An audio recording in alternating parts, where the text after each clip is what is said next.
Hi, welcome back guys. This is your friend, the fanfiction guy. Back with another fanfiction. This is the first part of What If Deku's Path to Heroism Was Stolen? Now before starting, please give this video a like and subscribe to the channel if you want more videos like this. Now let's get into the fanfic.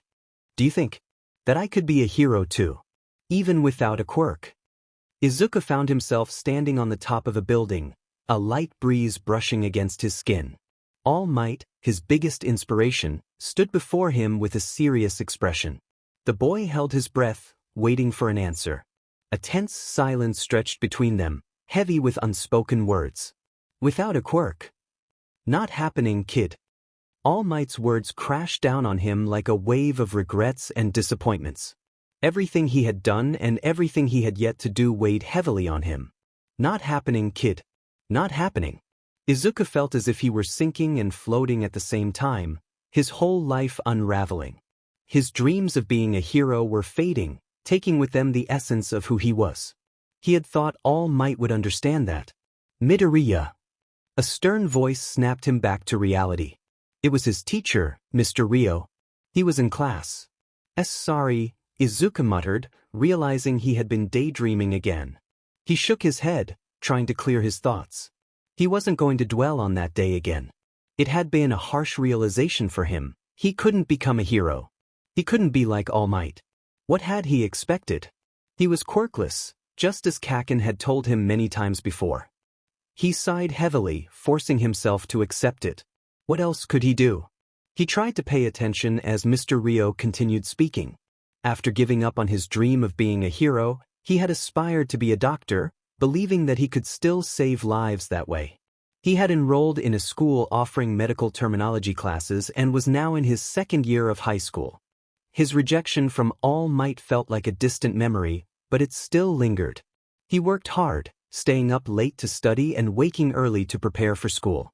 Yet, despite his efforts, his grades weren't the best, and his heart wasn't in it. Eventually, the bell rang, and students began to file out of the room. Izuku was about to leave when Mr. Ryo called him over, his expression serious. Yes, sir. Izuku swallowed hard, his heartbeat echoing in his ears. Sweat formed at his temple as he fumbled with his thumbs, anxiety creeping in. Midoriya, is everything all right? Mr. Ryo asked, his tone disinterested. Izuku furrowed his brows, a shiver running down his spine. Was he all right? Yeah. I'm all right, he replied, trying to convince both himself and the teacher. Why do you ask?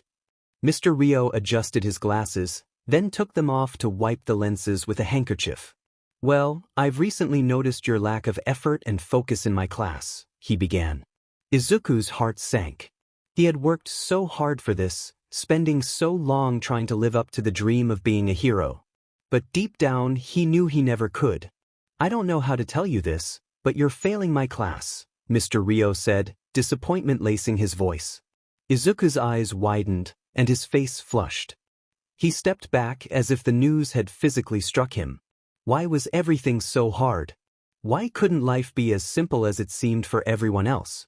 Why couldn't he simply be like everyone else? So many thoughts ran through his mind, each unsettling and damaging. All of your doctor classes, as a matter of fact, he added. His teacher seemed bored, not pitying or softening his cold tone for Midoriya. Everything only made Midoriya feel worse. I'm afraid you're simply not cut out to be a doctor. There was. Tears pricked the sides of his eyes, and he felt as if he had lost his breath. He was in a void of his own despair. He tried to crawl out, grasping for the light, but he never could. With every step he took, every stride seemed to become longer and heavier. Every hope he had of escaping drowned in his own self-pity. What do you mean? He asked quickly, tripping over his words. His mind couldn't wrap itself around this. Mr. Ryo's words were clear, but he still couldn't understand them. Not now. He was beginning to feel sick and lightheaded. What I mean is that you might want to consider taking up a new interest, Midoriya, the adult said bluntly. Everything was too much for Midoriya to handle. He wished he could pretend this conversation wasn't happening. But it was.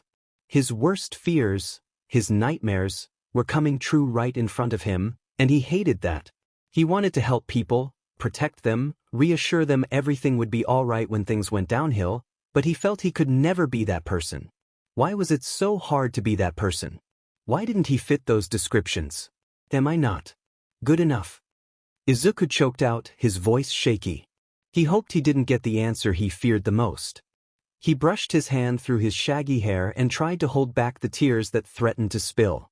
Was he saying what he thought he was saying? This had to be a joke. At any moment he expected his teacher to laugh and say, "I'm just kidding," or for it all to be a misunderstanding. But deep down he knew it was all true. "I'm sorry." Mr. Rio sounded anything but sorry. He sounded bitter, as if having Midoriya in his class was a burden. Midoriya felt like a disappointment. It's simply not happening, kid. Not happening. A failure. Nothing but a failure. He felt he had failed himself and his mother. Useless. Now he knew it was true. He didn't belong as a hero or a doctor, so where did he belong? Nowhere.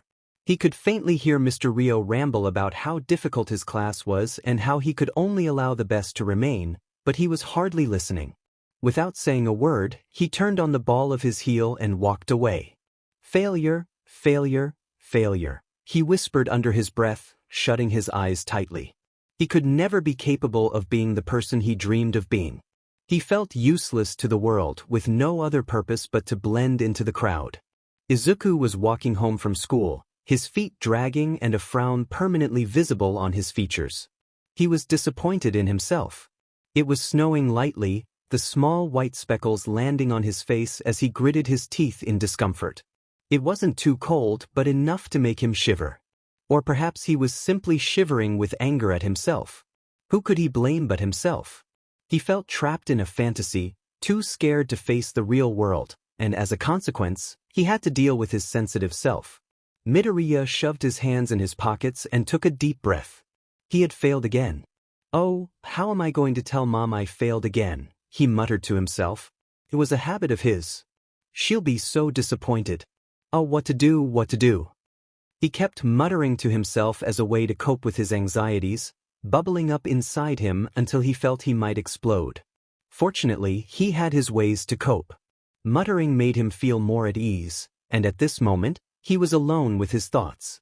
He squeezed his eyes shut and shook his head, trying to stop thinking about that day. The memory was still fresh, fueling the fire of self-doubt. He had to stop thinking about it. Suddenly, he walked into something hard, causing him to stumble back. He opened his eyes, looked up, and gulped. It was Kaken, his childhood friend, his childhood bully, the kid with everything, the kid born with an amazing quirk, the kid who got into you with ease, the kid who had everything going for him but still felt the need to tear everyone else down. Deep down inside, Midoriya was jealous. He wanted to have everything like them. He wanted to be like him. He shook his head at the thought. Jealousy wasn't allowed within his mind. "Hey you nerd," roared Kaken, his voice booming and filling Midoriya's ears unpleasantly. Midoriya gritted his teeth, chewing at his cheek as he tried to ignore everything but couldn't. "Watch where you're going." Midoriya felt awful. Sorry." Instead of blowing up on him, Kaken grinned smugly and chuckled darkly. A shiver raked down the smaller boy's spine. Izuku looked down at the ground in shame. He knew where this was going already. "You're such a quirkless loser," Kaken laughed. Izuku clenched his jaw and fists, trying not to let Kaken's words win. The green-haired boy tried not to whimper. "You didn't even apply for you? Good. You took my advice for once." Anger surged within him. "I didn't." "Shut up." Kaken raged, grabbing him by the shirt collar and lifting his feet off the ground. Izuku kicked, trying to escape Kaken's grip as he struggled. He felt panic rising, his voice seeming to stop working and his body trembling more and more. His breathing quickened, his vision blurred. Everything ached and his stomach churned. "Now listen to me, Deku. You're useless. A failure. Your pathetic attempts are making me sick. So just give up. You're not going to fit in anywhere." He threw the green-haired boy to the ground. Izuku landed on his back, the cold snow doing little to soften his fall. The impact knocked the breath out of him. His body was freezing already. He clutched his chest, trying to calm his rapid breathing. After a few moments, he propped himself on his elbows, turning on his side and preparing to stand up. His hands trembled, and he cringed at the cold feeling. He narrowed his eyes at the ground and then towards Kaken, his gaze landing on the bully's shoes as he coughed out weakly, body shivering. "Do you mean it?" he whispered. "One of these days, Kaken, I will beat you." His voice was uncharacteristically angry.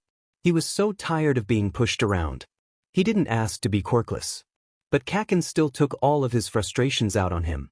The boy who had only ever been nice to him since they met, despite the bullying. Kaken made a tsk sound with his tongue and stared at him with contempt for a long moment before stalking off, leaving Izuku there to reflect. And you know what? Midoriya didn't feel sorry for himself anymore. Instead, he felt a burning anger rise in his chest and mind. And oh, how it burned. Should we do it? Kurogiri's voice was tense and serious. The question was urgent. Of course we should, Shigaraki replied, his voice full of pleasure as he scratched the back of his neck, his eyes lingering from object to object, person to person. He didn't give the question a second thought. But he's quirkless, Kurogiri frowned, clearly disapproving. He's not cut out to be a villain. Hush, Tamura snapped, his eyes narrowed and lips pressed into a straight line. He didn't have time for this. We're short on members, Kurogiri. And this boy is in need of some guidance. His tone was dark, unnerving. They sat at the bar tables of the villain's secret hideout, planning and observing. The villains had executed many attacks that hit HRD on the heroes, but they still lost, especially after their recent attack on the U. Summer camp. All Might was gone. But so was Bakugo. What a waste of a potential villain. He would have been an amazing asset, but he was already set in his ways. But Izuku Midoriya. He was hurt, lost, and confused. He could easily be influenced. And though quirkless, he could prove valuable. Midoriya watched all of the fights between the heroes and villains with awe from the sidelines, wishing, hoping, praying to be a part of it. That is, before brushing off the thoughts and regaining focus elsewhere. And while Izuku watched them, Tamura Shigaraki watched him closely, observing every detail from the boy's features to attitude and strength. He saw potential, funny or not. Shigaraki could make him a part of the battles. But as a villain, the male's lips twitched into a devilish smirk, his eyes growing dark. His features seemed pleased. This boy will be a villain. Izuku snapped back into reality as he heard the loud honk of a car in front of him. He had stopped in the middle of the crosswalk, and the waiting cars weren't having it.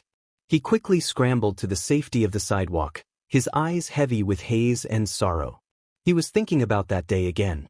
He sighed with frustration, telling himself he'd stop dwelling on it. It had been too long since he gave up his dream of becoming a doctor, 1 month tomorrow. The days crept by painfully slow as he stayed at home, buried in self-pity. His mother was sympathetic, putting on a brave face for him, but he knew she was upset. He remembered hearing her cry the night he told her he had quit medical school. Now, he felt lost, doing nothing, feeling worthless. Ever since then, he had been half-heartedly searching for a new interest or school, trying to find some purpose in his life. But he was starting to think there was nothing he could do. He was trying, he really was, but not hard enough. He sighed in frustration, staring down at his feet as he walked. The gentle sound of his shoes hitting the floor was the only noise he heard. He was grateful for the silence. Hearing another voice would surely drive him to madness. It felt like anything anyone had to say about him was negative, and rightfully so. He decided to go for a walk to clear his head, something he had been doing a lot lately. It never quite worked. His mind always wandered back to the same place where he last saw Kaken.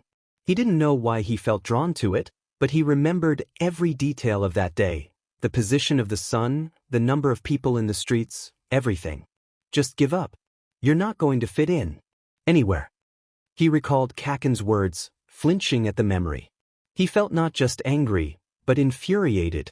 He wanted revenge, not just on Kaken, but on the world. He felt wronged by everyone. All Might for his harsh words, his mother for not fully supporting him, and himself for feeling like a failure. He had always been the kind, gentle soul, the one who walked on eggshells to avoid conflict, who smiled and said he was okay just to make others feel better. But now, he was filled with rage, snapping at his mother and isolating himself. He spent most of his days in bed, watching happy people outside and wishing they could feel his misery. Then suddenly, he stopped walking, his eyes lingering on the ground before looking up anxiously. He looked around, feeling frantic. This was usually a busy part of the city, filled with cars and people, but today it was eerily empty. No cars, no one walking, no laughter from children. It was completely silent. The air filled with a sense of fear. He wasn't sure why, but being alone made him shudder. It felt like something was watching him, and he felt a sudden urge to run. But run from what? There was no one there. His heart raced, and he felt justified in his fear. In the next moment, a gaping hole of purple and black appeared beneath him, and he was falling into an abyss of nothingness. It was a strange sensation, falling without anything to catch him. It felt like he would fall forever, yet at the same time, he felt as if he were plummeting at breakneck speed. His heart thumped rapidly in his chest, louder than he thought possible. He opened his mouth, trying to cry out for help, but no sound emerged. It was as if sound did not exist in this realm of nothingness. He felt like he was falling into a deep hole filled with misery and anger. The feelings he had bottled up inside him were now tangible, surrounding him, yet he couldn't feel them. The hole was filled with his treacherous thoughts. The wind howled, violently pulling his body in every direction. The darkness around him was strange, not a vast expanse that seemed endless, but thick, like walls of darkness he could never touch.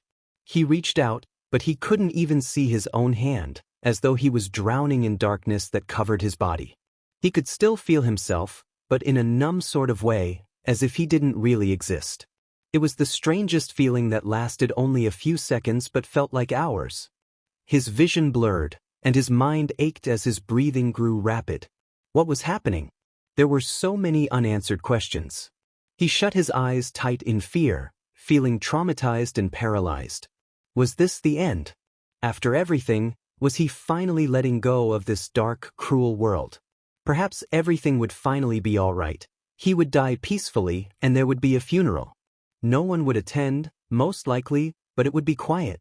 Perhaps the world was better without him in it. Everything was going to be okay now. And then he felt something. The gentle thud of his body hitting a rough surface filled his ears. His breath was knocked out of his chest as he heaved. His fingers desperately tried to grip onto something. Though numb, they met hard, solid ground. He took deep breaths, flickering his eyes open to take in the scene. He was face down on what seemed to be wooden flooring. A bar. This had to be some kind of joke. Before he had time to think, a forceful hand abruptly smashed his face into the ground, a yelp escaping his lips as he flinched. He couldn't get a good look at the bar, as his face was being forced against the ground by a cold hand on his neck. Tie him up, Kurogiri. A wave of panic surged through him. His heart raced, and he began to kick in resistance as strong arms lifted him. A blindfold was urgently placed over his eyes, and he was shoved into a chair. Metal bars trapped his wrists and ankles, making escape futile. Midoriya struggled anyway, desperate for freedom. He shook his head in frustration, gritting his teeth. "What the hell?" he managed to choke out, his voice raspy and weak. "Who are you?" "Calm down. We will not hurt you, young Midoriya," a voice said soothingly, sounding distant and bittersweet. It was overly friendly, almost menacing in its calmness. A chill ran down Midoriya's spine as he shivered. He heard multiple footsteps, and a cold hand was suddenly placed on his shoulder, applying uncomfortable pressure. He struggled against his restraints, trying to cower away from the hand. He didn't want to be touched, especially not by this hand that felt unwelcome and treacherous. Just feeling its touch brought back memories of agony and pain. "Let me go," he hissed in annoyance, frustration boiling over. He just wanted to walk around the city, maybe even spend time with his mother. Not here with these people. Not where he could be harmed at any moment. "Ah, such anger," a second voice said with pleasure, as if proud of it. "But not at us now, is it?" "Shut up. Shut up. Shut up." Anger consumed him. "Shut up." He struggled so hard that the chair toppled over. Stupid. Worthless. Quirkless. Loser. Hot tears ran down his face despite his efforts to hold them back, as every terrible thing ever said to him flooded back. The BLNDFLD was suddenly removed, and he could see his captors. His eyes widened in shock. He wanted to scream but couldn't find his voice. Tamura Shigaraki, the head of the League of Villains, and Kurogiri, a well-known member, stood before him, watching as he sobbed on the floor. His breathing hitched as he frantically tried to shift away. "We are scarred as well, young Midoriya." Shigaraki knelt beside him and stroked his head gently. Midoriya scrunched his face in distaste and jerked his head away, trying to escape. "We are fighting for survival, just like you." Izuku sniffled and looked up at him, starting to calm down. The tears had ceased, though his face was still puffy and red. He looked into the villain's eyes. They were sincere. "We may not be the side you want to be on," Kurogiri added, and Midoriya narrowed his eyes. "But we will accept you. Quirk or no. You don't know me." Midoriya growled as he struggled. "Just let me go. Leave me alone." "Calm yourself," Shigaraki said softly. Midoriya paused, confused by the kindness from the head of the League of Villains. But the moment passed, and he resumed struggling. "We are not your enemy. We did not turn you down. We did not tell you that you were nothing. All Might did. Bakugo did. Do real heroes do that?" "How do you know about that?" he shouted, burying his face into the hardwood floor to hide his wet cheeks. "We can guide you," Kurogiri told him, ignoring his questions. "We can help you while no one else can. While no one else will." Midoriya squeezed his eyes shut. He didn't want to listen. They were villains, just villains. Heartless villains. They didn't want what was best for him. They were lying. "You must be skeptical. You were taught to hate villains, yes. By whom? The very people who shut off your dreams. The source of your anger and misery. Shut up. We have nothing against you. We are villains as labeled by society. But what if society is wrong? What if they are the true villains, giving people false hope that things will be better? Just think about it." Shigaraki stopped stroking his hair and rested his arm on his hand for a moment. Then he lifted Midoriya to his feet. His expression held no anger, no malice, just calm and truth. Izuku looked down. "Just villains. We're not just villains, you know." It was as if Shigaraki read his mind. "We're human too.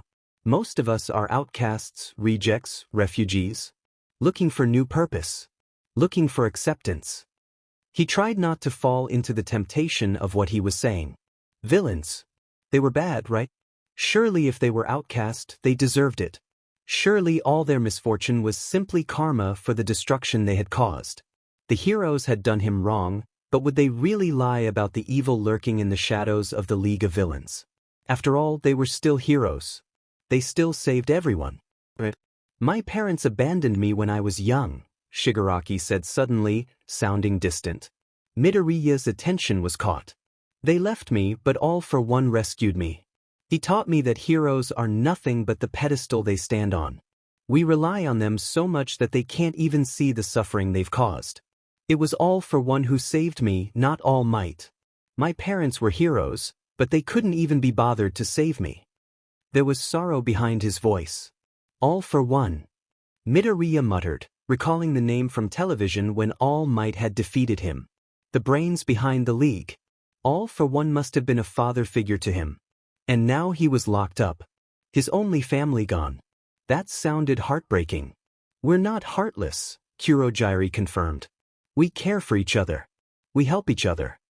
"But you kill people," Midoriya spat, his voice laced with venom and eyes narrowed at Kurogiri. His words felt half-hearted. He could sense himself running out of reasons to object. His mindset was starting to shift, and his ideals were being challenged. "For the sake of many others, young Midoriya. We kill only when we need to." "Which side are you on, Midoriya?" Shigaraki's voice was impatient. "The side that has only ever turned you down. Or the side that will welcome you with open arms?" Izuku's head ached. He didn't want to think anymore. He felt numb. Years of bullying and abuse, years of rejection, everything not going his way. It wasn't his fault, it was the world's fault. It was Kaken's fault. It was All Might's fault. It was his mother's fault. The people walking along the street every day, laughing and having fun, they were happy, but they never saw him. Izuku felt anger boil in his chest. His mind cleared of past judgments, and he weighed his options fairly. Two sides, two different ideas that held the foundations of their beliefs together.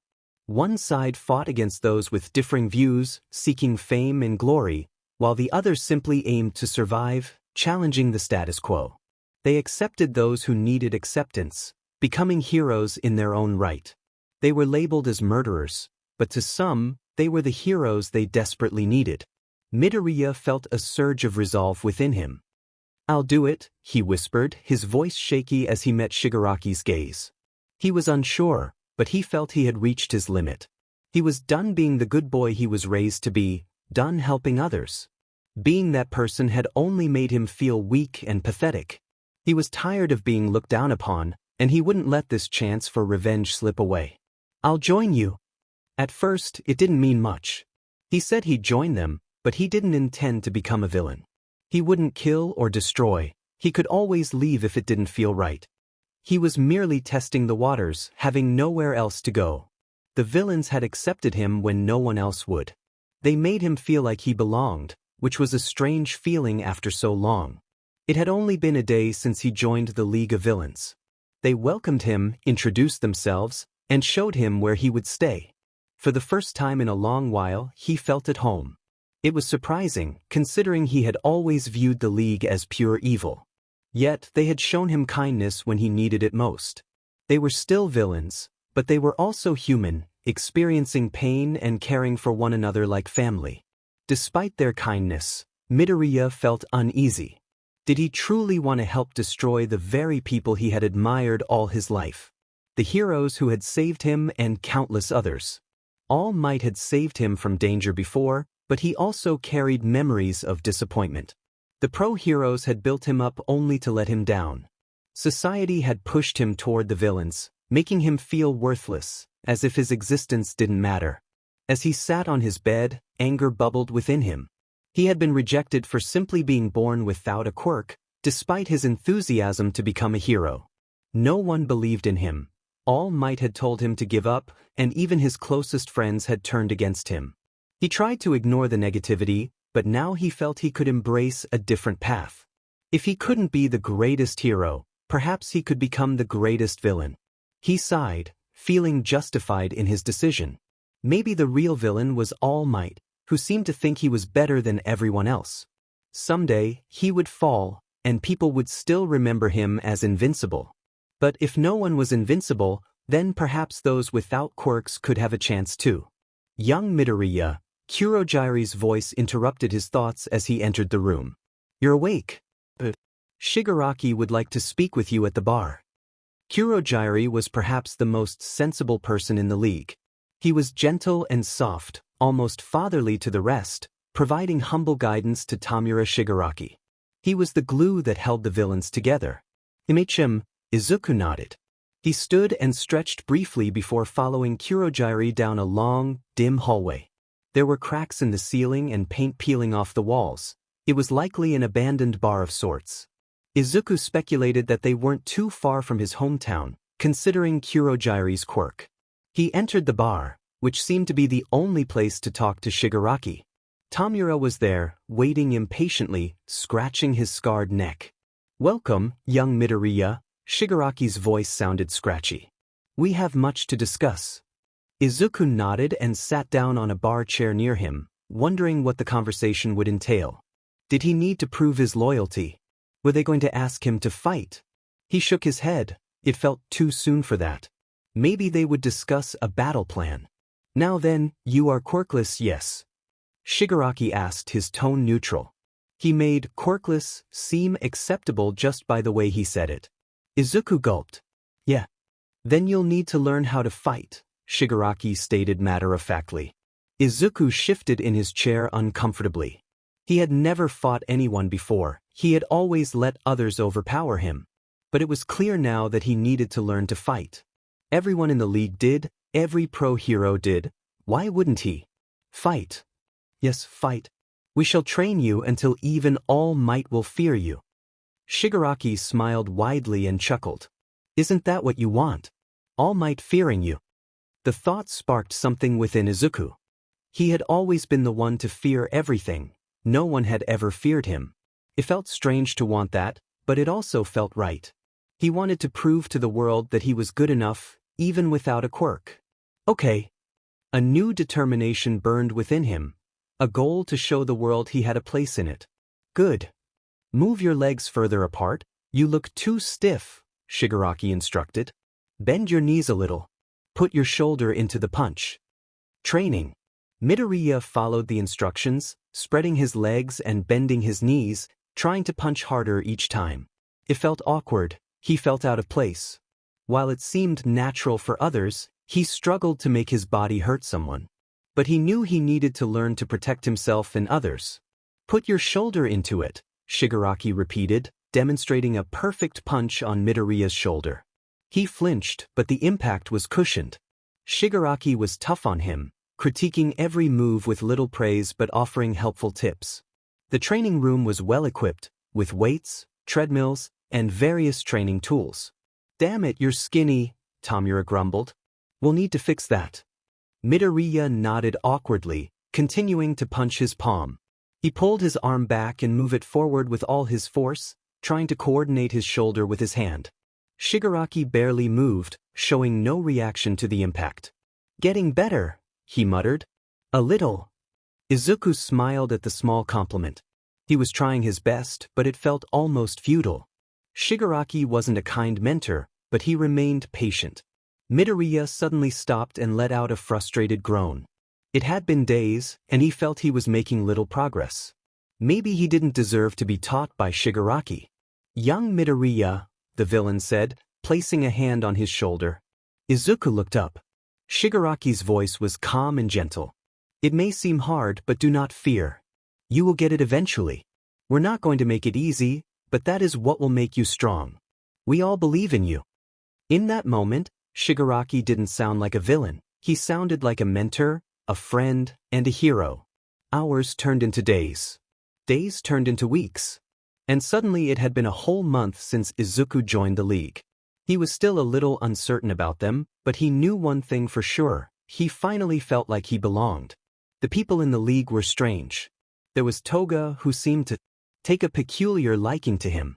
She had an unpredictable nature but was oddly nice in her own way. Then there was Dabi, who only ever spoke to him if he had some sort of order. He seemed almost jealous of Shigaraki's interest in Izuku, likely viewing him as competition. Twice was definitely one of the more unusual members. He spoke as if he were two different people, contradicting himself within moments. Izuku often wondered what had happened to him. Despite their quirks, they all treated him like one of their own, which made him feel comfortable. He didn't see them as villains. They were just people who had chosen their sides.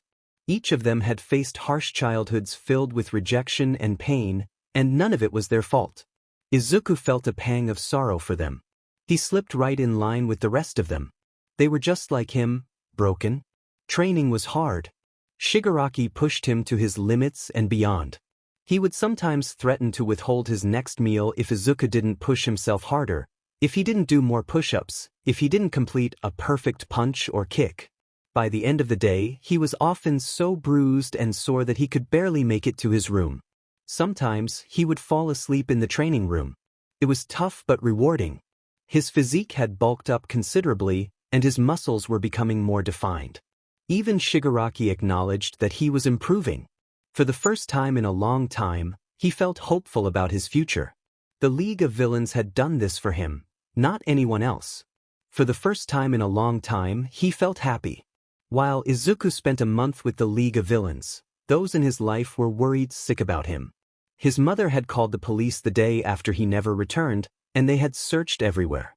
After a week, the police deemed it a lost cause and stopped looking.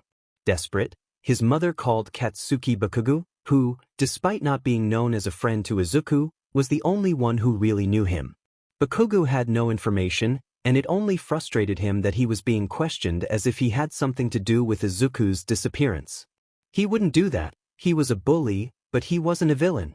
Inside, Bakugo secretly felt responsible for Izuku's disappearance, though he would never admit it. Was it because of how he had treated him that Izuku left? Just a month before, he had told Izuku he was worthless and had been cruel enough to suggest he should harm himself. Did Izuku actually do it? Or had he run away, and where could a boy like him go? Bakugo kept quiet about the incident to avoid further accusations. Everyone was searching for Izuku, mostly his mother and a couple of her friends. News of a young quirkless boy missing spread quickly through the city. Some believed he had been taken by villains, others thought he had been harmed, and some thought he simply ran away because he had enough. Only Izuku knew the truth. Bakugo had his own private search too. He didn't tell anyone because he didn't want anyone thinking he cared about Izuku. He told himself he was looking for him just to yell at him for disappearing, to teach him a lesson, and maybe to ease his guilt. He wanted to confirm that Izuku was okay and that everything was as it had always been. But even he came up empty-handed. He walked down the very street where he last saw Izuku every day that month, searching every street in the city. Still, nothing. He couldn't concentrate in school, and even Mr. Aizawa had noticed. It only made him angrier, and he snapped that Izuku was fine, and that was the end of it. But deep down, he knew he couldn't dwell on this forever.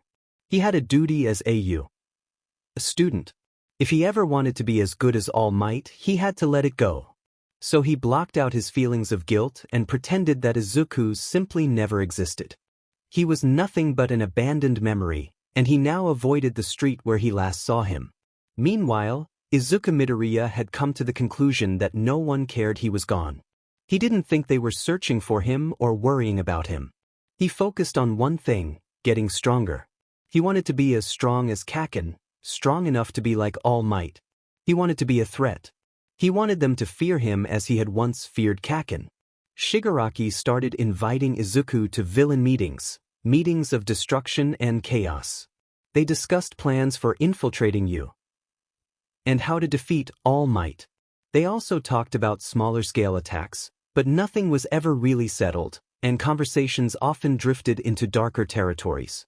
It was all a grim scene laid out before Midoriya, yet it didn't bother him. He reminded himself that while the harm of the innocent was wrong and he did not condone it, these people were still good at heart. He believed he wasn't partaking in their crimes, so he had no BLD on his hands. His goal overshadowed everything else. Revenge on Bakugo, revenge on All Might, revenge on the world. The word revenge felt heavy and wrong, as if it signified a turn toward evil. But he hadn't truly turned, he had simply changed loyalties. Izuku used to think life was simple, divided into heroes and villains, good and bad. But the world wasn't black and white. The truth was that everyone was just human, fighting for survival. Villains were left to fend for themselves, using their own tactics to survive. Heroes, too, believed they were superior, but they were not. Their mission was to teach the world that.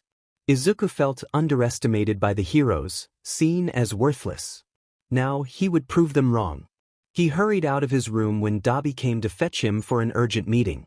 As he walked down the hallway, he noticed the cracks in the ceiling and felt the floorboards creak beneath him.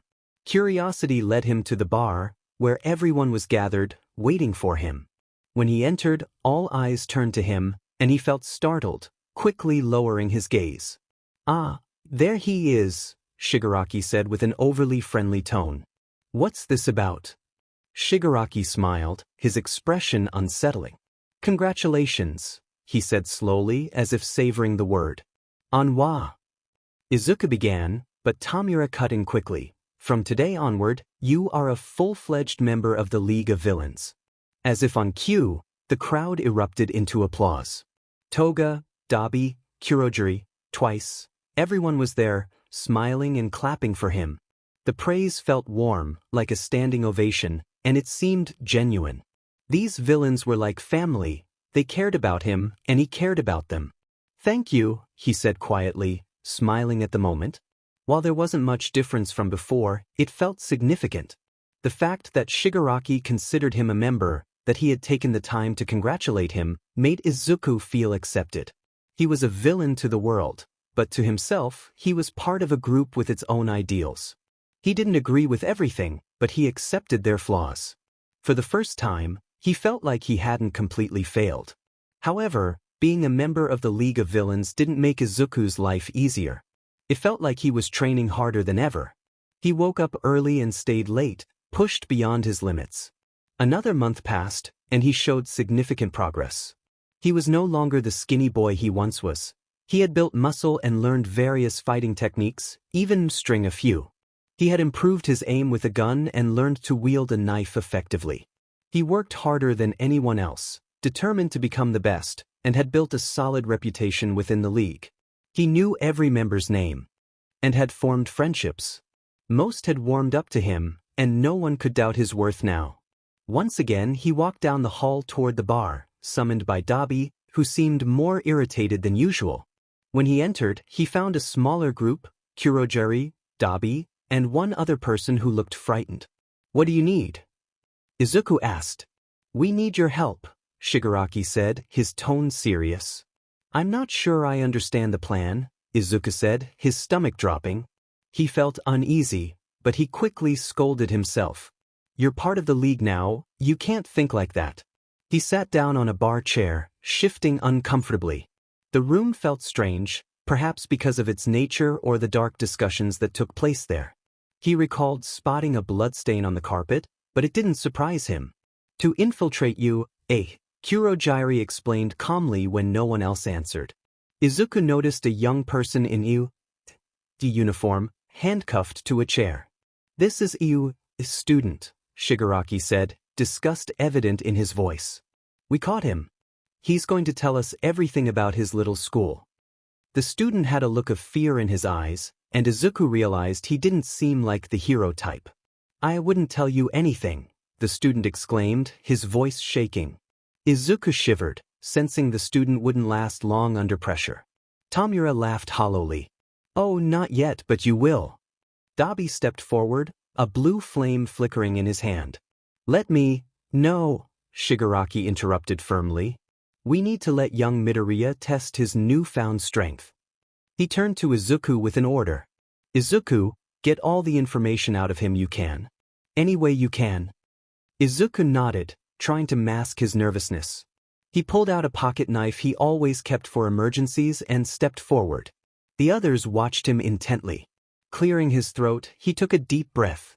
"You'd better tell us what we need to know." He tried to sound intimidating, but it came out weak. He straightened and looked the student in the eye, lifting his knife. "Tell us," he said with more intensity. "And you won't need to get hurt." "And never." The conflict in the student's eyes was clear. He wanted to give in, to end his pain and be safe, but he also struggled with the idea of betraying his friends. Izuku could sense the student's hesitation, knowing that "never" might just mean "not yet." "Then you leave me no choice." The student didn't struggle against his restraints, and Izuku noticed BLD on his uniform.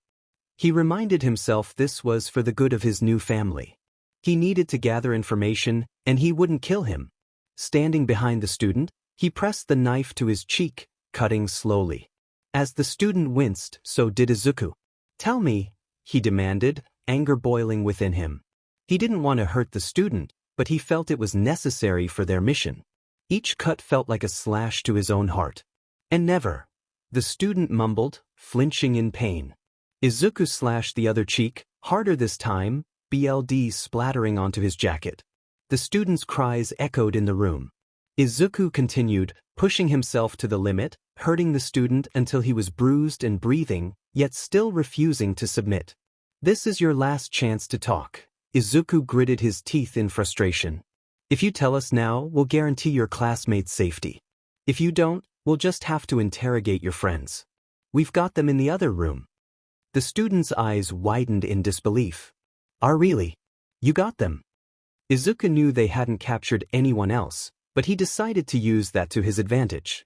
It made him feel guilty, but if it helped the student start talking, he would do it.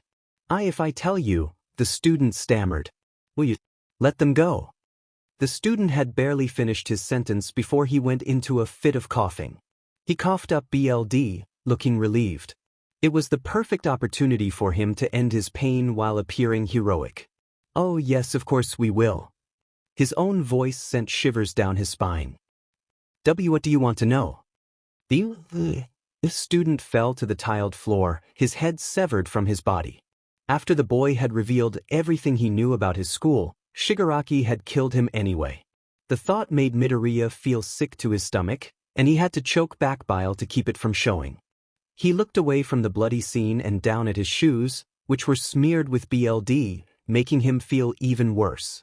He tried to rationalize with himself. Upon joining, he knew that the League of Villains was less humane than the heroes. He expected this. That didn't mean he had to be that way. Their methods were flawed, yes, but not entirely wrong. Excellent work, Midoriya, Shigaraki praised, smiling with satisfaction. Thank you, sir, Izuku replied, his voice shaking. Yeah, good job, Dabi muttered sarcastically. Dabi's voice made his skin crawl. There was something about him that frightened Midoriya, perhaps due to his similarities to Kaken. He was calmer, but in a cold, bitter way. And his quirk, blue fire, reminded him of Kaken's explosions that had haunted his dreams. Dabi wasn't in a good mood right now, and Izuku knew better than to provoke him when he was angry, so he stayed silent. Now then, our plan takes place tomorrow, understand? Kurogiri told the green-haired boy. Yes, sir. His voice trembled. Izuku had finished putting on the clothes he was instructed to wear and waited in his room at the edge of his bed. It was the uniform taken from the lifeless body that had been quickly disposed of. They had also found his ID card that allowed him to enter the school. He waited for Kurogiri to come and drive him off to his first mission. He was nervous. This was the point of no return. If he did this, he would be a villain. Yes, he was the villain, but he wasn't the bad guy. Villains were merely the other face of heroes. Not bad guys. They had more brutal tactics, but they were just as valid. Then he remembered Shigaraki's ruthless actions. Not all of them were bad guys, he decided. Some, but not all. Kurogiri stepped into Izuku's room with a serious face. The boy gulped quietly as he prepared for what was to come. Without a word, he let Kurogiri lead him down the hall, past the crack in the ceiling, through the bar, and down into the alleyway beside the villain's headquarters. There was a car with tinted windows waiting for them. Be careful, Kurogiri whispered reassuringly. Remember the plans, and all will go smoothly. He nodded in understanding, grateful for Kurogiri's gentleness, something that other villains did not possess. Midoriya waved his final goodbyes and nervously got into the back of the car. The plan had to go just right. The plan seemed rather simple. Midoriya was to wear a uniform and pose as a student. Once inside, the mission would get harder. He'd have to blend in, which wouldn't be too difficult. He was to capture 2 students from the hero course, first years, the top of their class. Fierce. Powerful. Kaken was number 1, barely surpassing the second. He had won the sports festival, announcing at the beginning that he would beat everyone. He proved them all right in the end, defeating a Class 1B student who had managed to beat Todoroki. His next target was Shoto Todoroki, who placed 5th in the sports festival.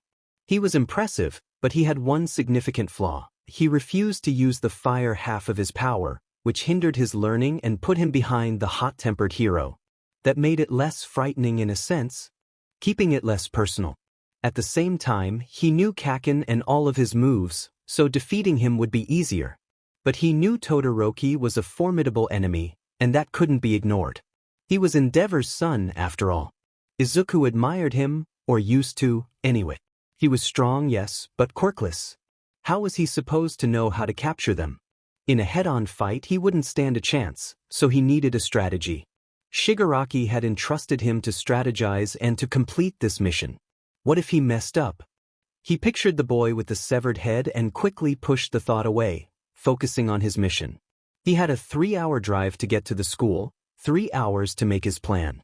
The car parked a little way away from you. And let Izuku out. He thanked the driver, who muttered a response before speeding off. Then he was on his way. He looked back as he walked, watching the car disappear and wondering how he'd get back to the headquarters. He tried not to think about that now. The only thing he needed to focus on was capturing Todoroki and Kaken. He took a deep breath in, then exhaled loudly. He had to prove that he was worthy of being in the League of Villains. He had to show that he was good enough, that he wasn't the quirkless, worthless person Kakin made him out to be. He had to be better than Kakin. He had to be better than All Might himself. Izuku stopped dead in his tracks as he arrived at the gate of the school.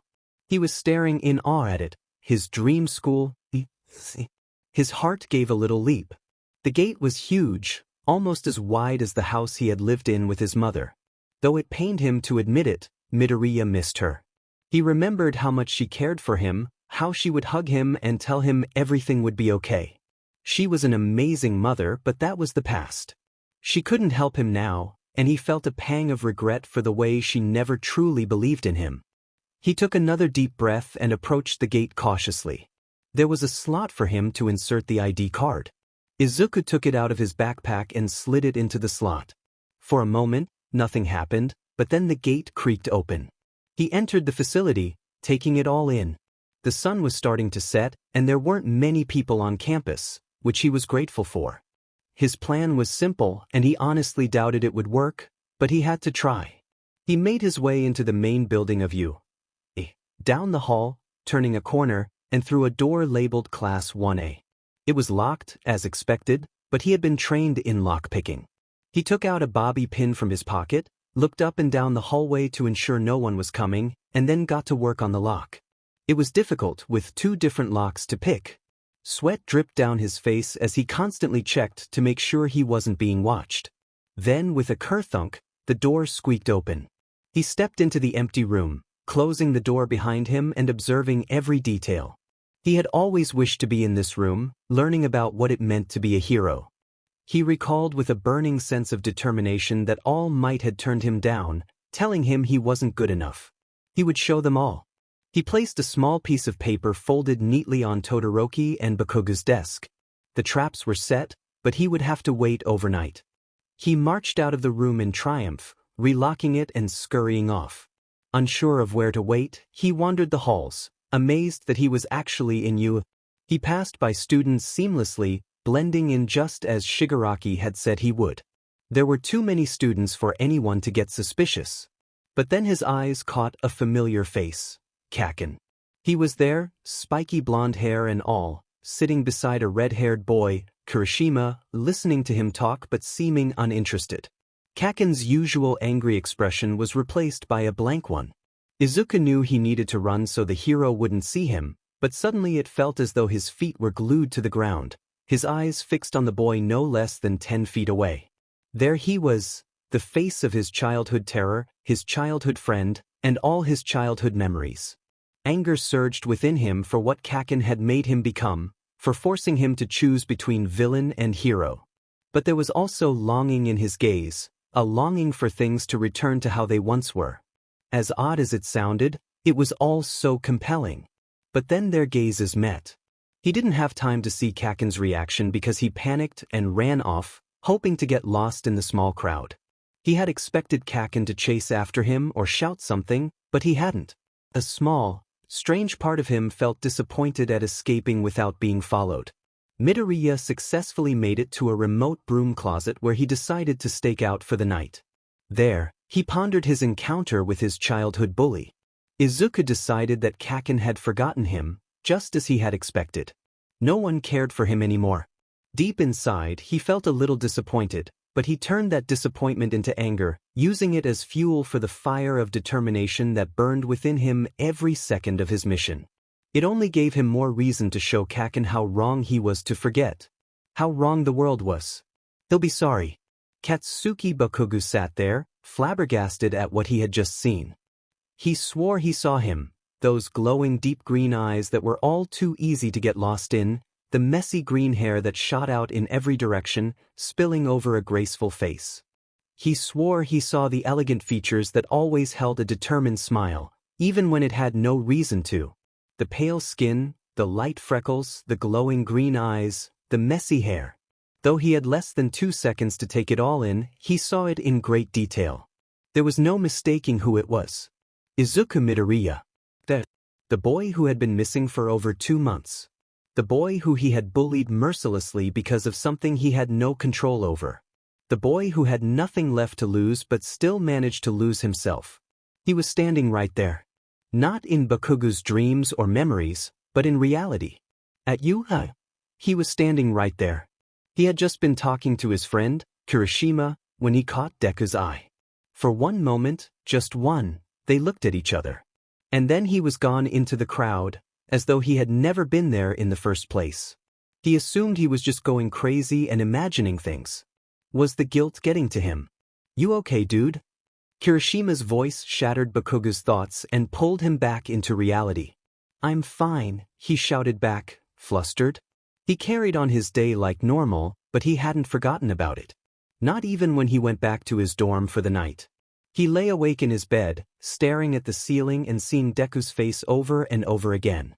It was the spitting image of Deku, but something was still different. It was his expression. It was filled with anger and resentment, rather than the solid determination he always put into every smile. Anger and resentment toward Bakugo. Which wasn't unexpected, the blonde-haired boy had treated him poorly. But it was so unlike Deku. What did that mean? Damn it, Deku, where are you? Needless to say, he hadn't gotten much sleep that night. The little sleep he had gotten had been plagued by nightmares. Of Deku's face. Of Deku's smile. Of Deku's hair. Of Deku's eyes. Of Deku's anger. He felt as though he had barely just closed his eyes when his alarm clock went off the next morning. The day went by nearly the same as every other day, though he couldn't concentrate in class. He eventually convinced himself that what he saw was purely his imagination.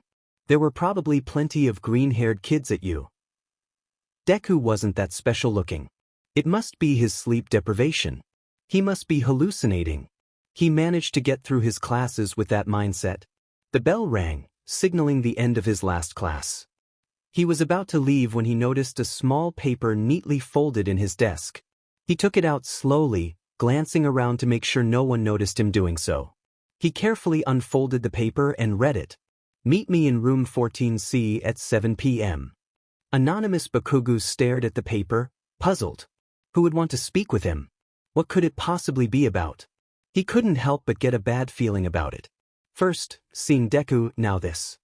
He did as he was told, his curiosity getting the better of him, and he wandered the halls for room 14C just before 7. There were too many rooms in the school. Bakugo swore he'd never been down that hall before as he approached the room number. 14A, 14B. He was about to reach his destination when he spotted Kirishima walking toward him. Was it him who placed the note? Hey, Bakugo, what are you doing? Kirishima asked. Probably not him. Nothing. Leave me alone. He screamed, shoving past him and walking a few feet, hoping that would deter him from pursuing. He stopped and turned around to see if his friend had gone. He hadn't. What's been up with you lately? The red-headed boy asked, concern clouding his expression. You haven't been concentrating in class, you've been missing your homework assignments. You haven't even been yelling at me very much. What's going on? I can help you. Bakugo stewed with anger. He didn't care if Kirishima was concerned. He needed him to leave before whoever had given him the note came. Kirishima always stuck his nose where it didn't belong. I'm fine, okay? Are you satisfied now? Kirishima bit his lip and stared at him for a moment. Then he sighed and turned his head forward. Whatever, dude. I'll see you later. He began to walk away, considerably more worried than before. Bakugo grunted at that. He didn't allow himself to feel bad about it. He didn't ask him to worry. That was his fault. He swung the door of 14C open and stormed into the room, but stopped in the doorway. It was a broom closet. An empty one at that. There were cleaning supplies, but no one was in sight. He looked up and down the hall. No one was even in the hallway anymore. Until someone rounded the corner. It was Todoroki. So you were told to come here too, huh? He said with a sigh. But no one's here. Can it, icy hot? Bakugo yelled. I know you did this. What are you talking? Todoroki's eyes started to widen, and his voice trailed off. He fell to the floor, revealing someone else who had been standing behind him. The figure held a dart gun in his hand and wore a smile that haunted Bakugo's dreams. The pale, freckled face, the green shaggy hair that ruffled in the gentle breeze, and those deep green eyes filled with determination and rage. Hey, Kaken! Deku exclaimed. Miss me? There wasn't any light in the room. It was filled with pitch black that Bakugo felt could swallow him at any moment. He struggled against restraints. He was tied to a chair. Where was he? After seeing Deku, hearing his voice, and feeling his anger, Bakugo could only stare in disbelief, confusion, and horror. He couldn't react, couldn't move. Then Deku shot him with a tranquilizer dart that knocked him out cold. A beam of light broke into the darkness and hit Bakugo's eyes. It disappeared quickly as he heard a door shut and a shadowy figure approach. "Ah, Kaken, nice to see you too. Or is it Katsuki? What are you doing here?" Bakugo shouted, struggling against his restraints. Deku didn't answer. He stared at Bakugo for a long moment, filled with intense emotion. "Damn it." Bakugo broke their gaze by squeezing his eyes shut and shaking his head violently. "Stupid Deku. You leave for 2 months and this is how you return. Where am I, you quirkless?" "I was never gone," Deku replied calmly. "I was never lost. I was found. Found. And now my true purpose is clear. You won't escape this time. This time." Bakugo's voice trailed off as realization dawned. "That you didn't join the League of Villains." "I did," he said, smiling wider and lifting a knife, twirling it in the air. "It came time to pick a side. They accepted me. They didn't care if I was quirkless. They knew I could do it. And they were right. You were wrong. How could you join them?" Bakugo screamed, filled with rage and shock. Deku scoffed. "This is your fault, Kaken. This is your fault and All Might and everyone." He seemed to smolder in anger for a moment before composing himself with a deep breath. Bakugo looked down at his feet. It was his fault. If he hadn't been so mean to the quirkless kid, this wouldn't have happened. "Deku," he started. "Izuku." His voice trailed off. His heart felt broken. He grasped for words that could change Izuku's mind, but nothing came. "No more talking," Deku said coldly, walking past him slowly. "You're the villain's prisoner now, not mine. It's not personal." But it felt personal. If they had been strangers, the room wouldn't be so tense. If they had been strangers, Bakugo wouldn't have been caught. If they had been strangers, Deku wouldn't have been so angry. But they weren't strangers. Then the weight of it all dropped on Bakugo like a ton of stones. What has he done? Izuku Midoriya had done it. He beat his childhood bully. He succeeded in the tasks given to him. He couldn't help but smile at the fact. He was walking down the hallway now, looking up at the crack in the ceiling. It was still where it had always been. Something about such consistency felt reassuring. He had just talked to one of his victims. Now it was time for the next, Todoroki. There was something about Todoroki that intrigued him. He looked strong and intimidating. In a different life, they could have been friends. Midoriya shook his head to clear it. He had to focus. There was so much at stake. He entered the shadowy chamber slowly. There was Todoroki, desperately pulling on his restraints, trying to break free. A big metal box covered both of his hands, weighing them down to stop him from using his ability. He had a similar restraint on his feet. His arms and legs were chained to the wall, rendering him immobile. Bakugo was similarly restrained. The villains had taken extra precautions. "Save your energy," Izuku told him, rolling his eyes. "It's impossible to escape." Todoroki lifted his head weakly but remained silent, glaring at him with cold eyes. "I'm not going to hurt you," Izuku declared. "If you do as I ask." "You're a villain," Shoto spat. "I'd rather die than do as you ask." Izuku smiled, appreciating his pride and stubbornness. But even the most resolute have their breaking points, and he intended to find Todoroki's. "Oh, I see," he said, pulling a knife from his pocket. He hated this part of the job, hurting people, watching their blood spill. Not because it was disgusting or felt wrong, but because he secretly enjoyed it. It made him feel less human each time he walked away from a victim without remorse. "I want you to tell me what you know about All Might," he said, waving the knife in front of the chained boy. "Is that why you captured me? For information? Useless. I know nothing about All Might that you don't already know." Izuku noticed a glimmer in Todoroki's eyes, suggesting he was hiding something. This piqued Deku's interest. Oh really? You spend an awful lot of time with him, don't you? He said smoothly, a malicious smile creeping onto his face.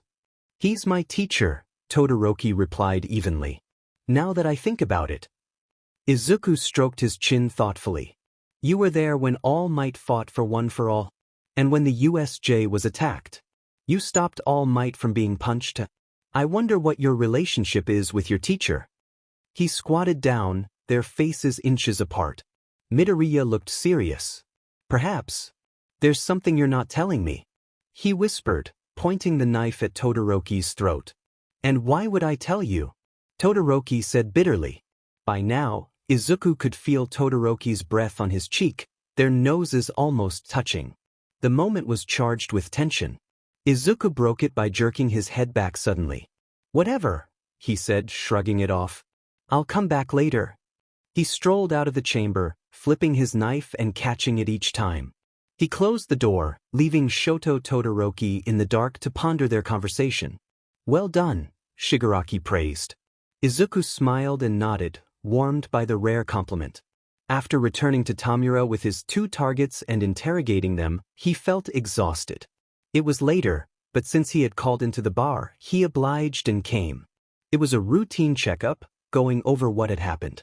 Did you manage to get any information out of either of them? Kurojiiri inquired. Not yet. He lightly scratched his neck, looking down in thoughtful concentration. Well, information isn't really what we captured them for, is it? Kurojiiri nodded. The pro-heroes will come for them. All according to plan, Shigaraki smiled, pleased with himself. Izuku blinked in confusion. He wasn't aware of any plan after Todoroki and Bakugo were captured. But of course, there was one.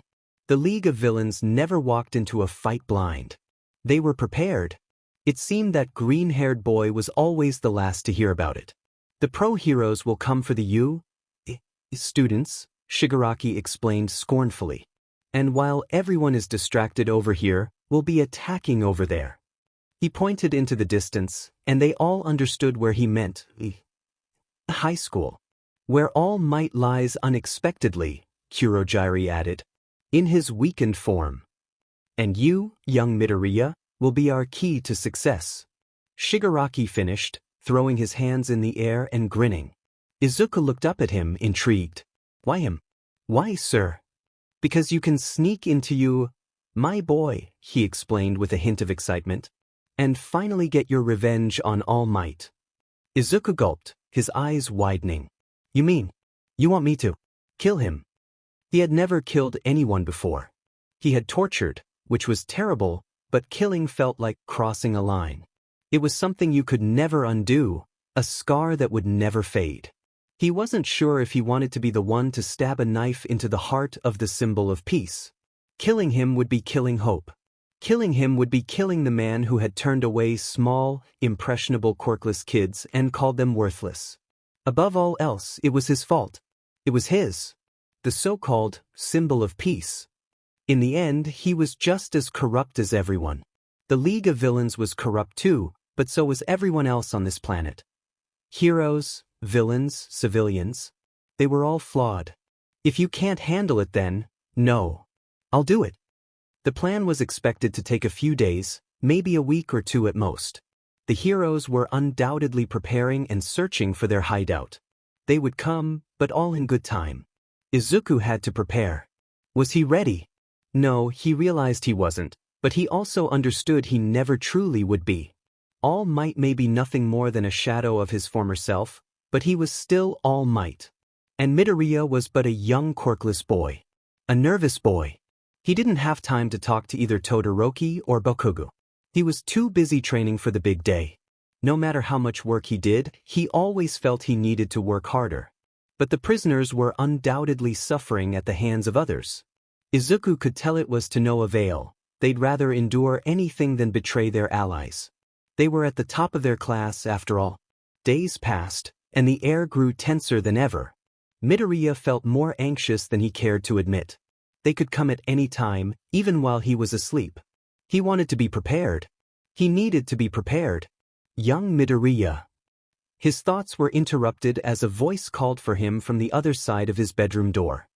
He was lifting a weight absent-mindedly while sitting at the edge of his bed, deep in thought. "Yes, sir." Kurogiri opened the door and poked his head in, smiling softly, clearly pleased to see Midoriya training diligently. "Working hard, young Midoriya." "Yes, sir." His voice sounded distant, distracted. "One of our prisoners requested to see you." "Todoroki, was it?" He didn't say why, however. Kurogiri's voice held a hint of skepticism. Midoriya's eyes lit up, and he hopped off his bed, gently setting down his weight. There was something about Todoroki that drew him in, even under the circumstances.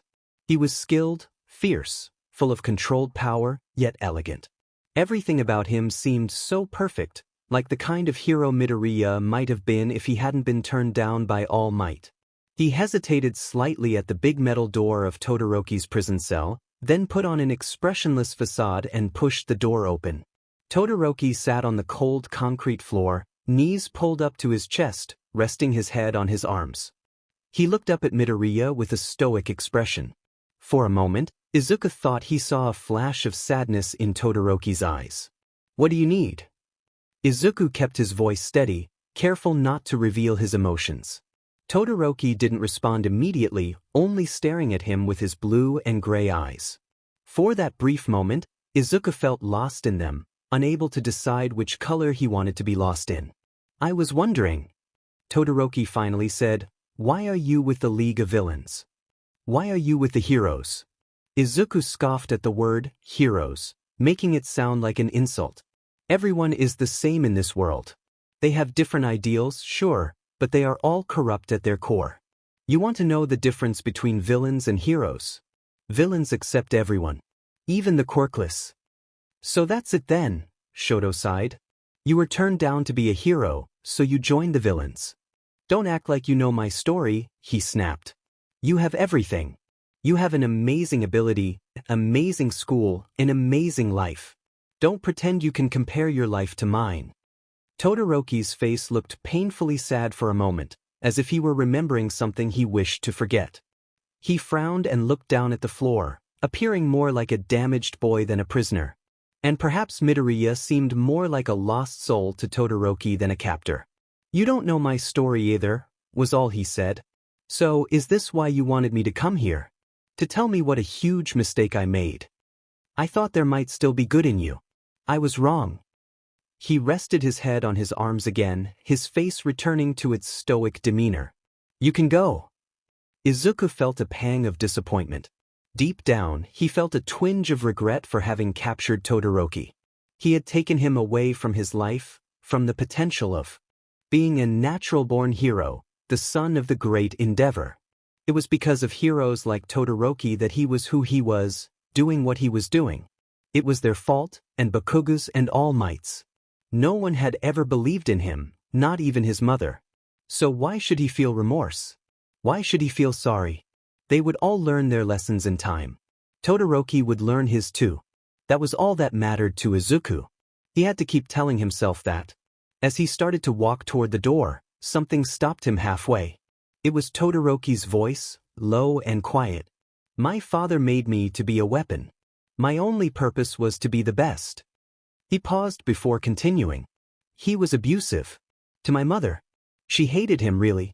She hated my left side too. It reminded her too much of him. She couldn't stand the sight of it. One day."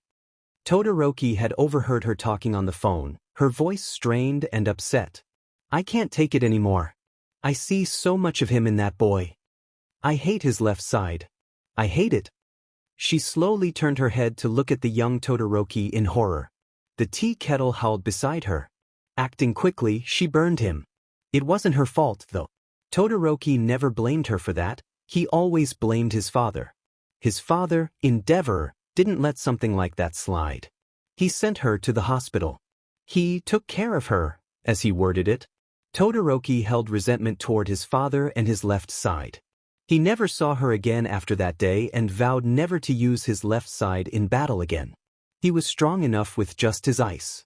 "So you see, this perfect quirk came at a price," he finished bitterly. The story left Izuku speechless.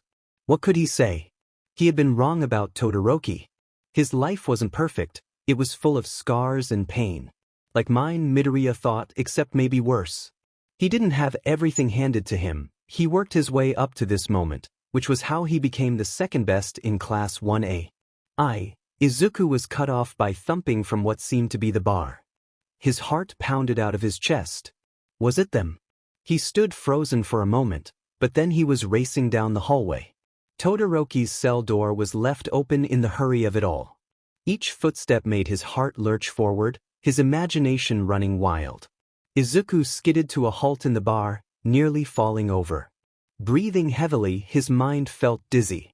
It was dark and cold. He took a step forward and stumbled over something hard. Regaining his balance, he felt for a light SW. After a tense moment of struggling, he turned on the light and gasped. There, lying in front of him, were every member of the League of Villains. Motionless. What just happened? No, it couldn't be real. It must be a dream. A very vivid dream, that's all. Just a fleeting thought in the face of reality. He stood there for a moment, then opened his eyes again. Everything was still the same. He wasn't waking up. This was reality. With that realization, Izuku Midoriya, the newest member of the League of Villains, snapped back into focus. He checked the pulse of Tamura Shigaraki and let out a staggering breath of relief. He checked Dabi and Toga next. Both were fine too. They were all just knocked out. Not dead. The harsh reality set in as he realized he must now achieve the impossible. He had to carry out the plan, but alone. He tried not to think about that. His brain processed everything in seconds. Midnight, a pro hero and teacher at UA, must have used her quirk on the League. She must have seen them all gathered and acted accordingly. Now where was she? In that moment, Izuku wasn't sure what to do now that he understood the situation. He felt like the weakest of the villains, and he didn't know where his enemy was. He didn't have a plan, their previous plan wouldn't work at all. They had seriously underestimated the heroes. Then a plan started to form in his mind. He had to get the prisoners away from the heroes quickly. He had to act as though every second was his last. He had to run as though fire burned at his feet. An idea sparked, and he decided to go for it. All of this formulated in his mind in an instant. He turned on his heels and sped off through the halls, glancing up at the crack in the ceiling that remained. It was odd how everything could change in a few minutes, yet that crack was still there. The world doesn't stop spinning. The boy pushed his limits of speed, ignoring his rasping breath and the pain shooting through his legs. Izuku rushed into Todoroki's chamber, only to find it empty. The metal door stood wide open, and the absence of Shoto's familiar features filled him with dread. The chains that had held Todoroki were left behind, encased in ice, a clear sign that he had seized the opportunity to escape. Izuku's heart sank as he realized he had left the door open, allowing Todoroki to flee. He could have been rescuing Bakugo or escaping with Midnight instead. Regret washed over him. If only he had acted sooner. Determined to regroup, Izuku turned to leave, but as he took a step, he suddenly froze. Ice enveloped his body, immobilizing him except for his head. He fell to the ground, the cold seeping into his bones, and the pain was sharp and overwhelming. Just as he began to lose consciousness, he caught a glimpse of a red and white figure dragging him away. With a jolt, Izuku was brought back to awareness by a sharp slap. He opened his eyes to find himself in a chair, arms and legs bound, facing Katsuki Bakugo and Shoto Todoroki. They were in what appeared to be an abandoned warehouse, far from where he expected to be. "I wanted to take you to the police like the rest of the villains," Todoroki admitted, looking conflicted. "But Bakugo wanted to talk to you first, and I'm curious too. I'll get the quirkless loser to tell me everything he knows." Bakugo growled. Izuku couldn't help but chuckle. "To think I'd tell you anything about the League."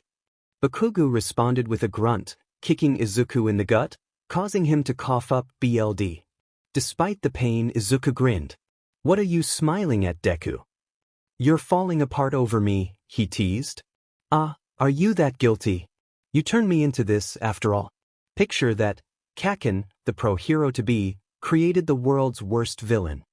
He paused for effect. The villain who will kill All Might. Bakugo's surprise was evident, though he quickly masked it. DMN Deku. You wish you could kill All Might. Your plans failed, what are you going to do now? Shut up, Bakugo, Todoroki warned. Deku, I want you to tell me why you joined the League of Villains. This is a waste of time, Bakugo began, but Todoroki cut him off.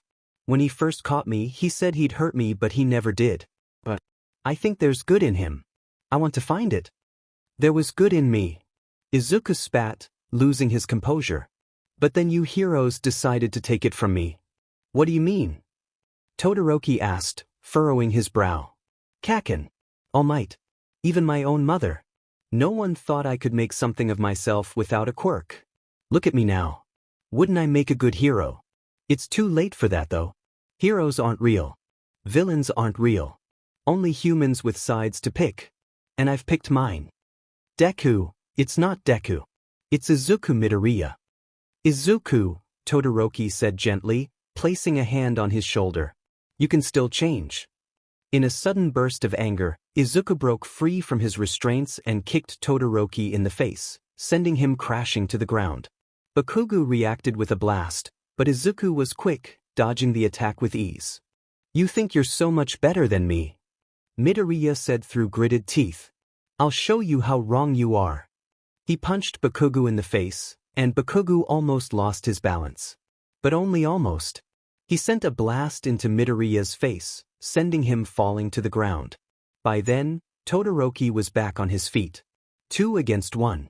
Midoriya was outnumbered. He was outmatched. He couldn't beat them with strength. He needed to be smart about this. He had to win now. He had to prove his worth. He needed a winning strategy. You're strong, for a quirkless loser, Bakugo stepped forward, a slight smile showing his teeth. Midoriya had a long-shot idea then, one that would wipe the grin straight off Bakugo's face. One that would tear down his ego and return his guilt. Izuku Midoriya started to cry, just like he always would when they were in primary school and Bakugo would make fun of him or beat him up for no reason. One specific thing he would always tell Bakugo popped into his brain in that moment. Kaken. How could you be so mean? Izuku wailed as though he were 5. You know I've always thought you were the coolest, Kaken. Bakugo looked flustered as he took a step back from Midoriya. What the hell? He glanced at Todoroki, who mirrored his expression. I just wanted to be like you. Midoriya sobbed. I thought I could be mean too. I thought you'd understand, Kaken. He walked forward quickly until he was standing just a few inches away from Bakugo, lifting his face to meet Bakugo's gaze. I'm sorry, his voice was barely a whisper. Do you forgive me? He hugged Bakugo, sobbing and muttering, I'm sorry. I didn't mean to. Please forgive me. Bakugo wasn't sure how to feel about this. In fact, he didn't understand what was happening at all. Kaken, please say you forgive me. I'll be good, I promise. Bakugo didn't reply, still trying to sort out his thoughts. Kaken, you may have made me into this, but I'm willing to change if you forgive me. Please, Kaken. Say you forgive me. Please. Bakugo put one hand on Midoriya's back in an awkward return of the hug. Guilt gnawed at the back of his mind, and he wanted nothing more than to forgive him. To let things go back to the way they were when Midoriya was an enthusiastic kid who aspired to be like him. Okay, I'll forgive you, he muttered, a single tear running down his face that he was glad Midoriya couldn't see. Just knock the whole villain thing off. Okay, Kaken, Midoriya sniffled. I promise. Suddenly, Bakugo fell to the floor with a knife lodged in his back and a stunned expression on his face. BLD pooled around him. He wasn't dead, but without medical attention, he could be in serious trouble. Todoroki reacted with skilled speed, sending a barrage of ice spears his way. Midoriya blocked them by stepping aside, standing next to Bakugo, stepping in his BLD. He bent over Bakugo's body and pulled the knife from his back, causing more BLD to spill out. Todoroki attacked again with more ice, careful to avoid hitting Bakugo. Midoriya dodged with quick movements he had been training on for so long. After a while, his skills got slightly sloppy, and Todoroki finally landed a hit on his shoulder. Scarlet BLD dripped from Midoriya's wound as he fell to the floor. He quickly got back up, continuing to dodge. He had more stamina than Todoroki, who was beginning to slow down. Time passed, but Midoriya couldn't tell how long it had been. Todoroki still refused to use his fire. Ice began to grow on Midoriya, causing him to shiver and stumble. "Where's your fire now, Shoto?" Midoriya taunted, though he was growing tired himself. Just as he thought he would fall over, Todoroki fell to his knees, coughing and breathing heavily. His knees gave way, and he hit the floor in defeat, covered in frost and shivering uncontrollably. "Oh, how the mighty have fallen." Midoriya laughed as he approached Todoroki and lodged the knife into his leg, ensuring he wouldn't kill him. He wanted him alive. He then moved over to Bakugo's body, aiming for a rib, but not the heart, succeeding with chilling accuracy. He'd live with medical attention.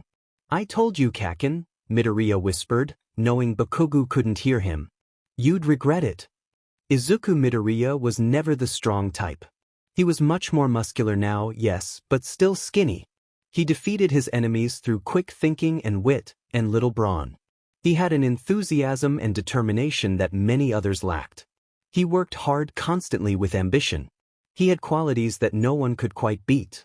That's why, if All Might had said so, he would have become a hero. Maybe not the best hero, but he would have. It would have taken hard work, harder than everyone else, but he could have done it. He didn't need a quirk to surpass his competition.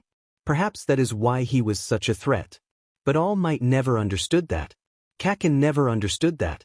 His mother never understood that. No one quite understood that. "Wake up, Kaken." Bakugo's eyes opened sluggishly.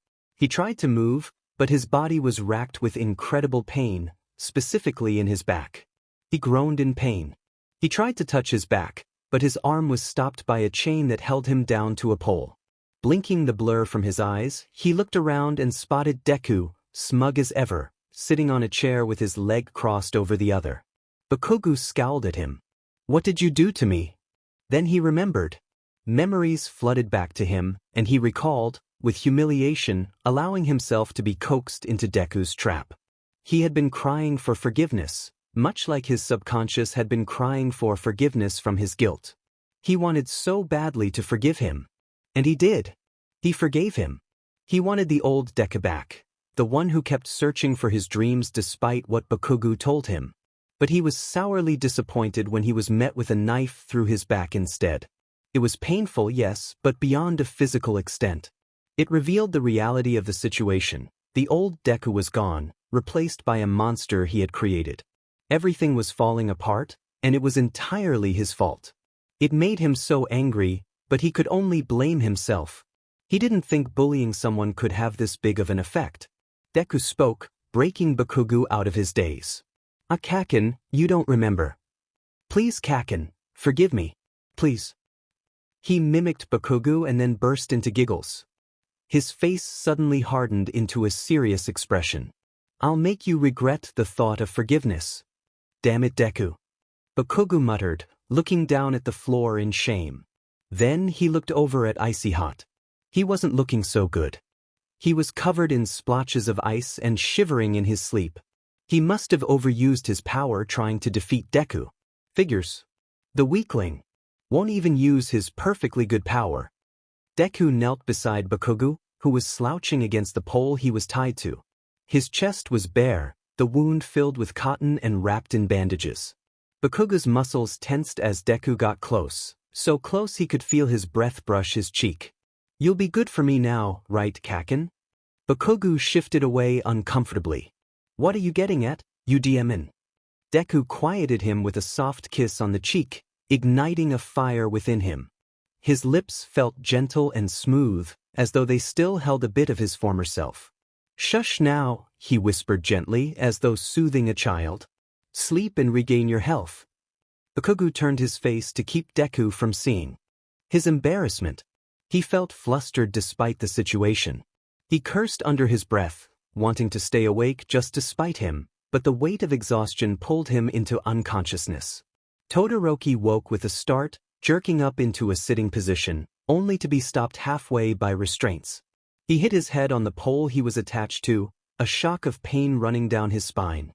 He readjusted his body to a more comfortable position, shaking from the cold. "Do he called out, his voice trembling.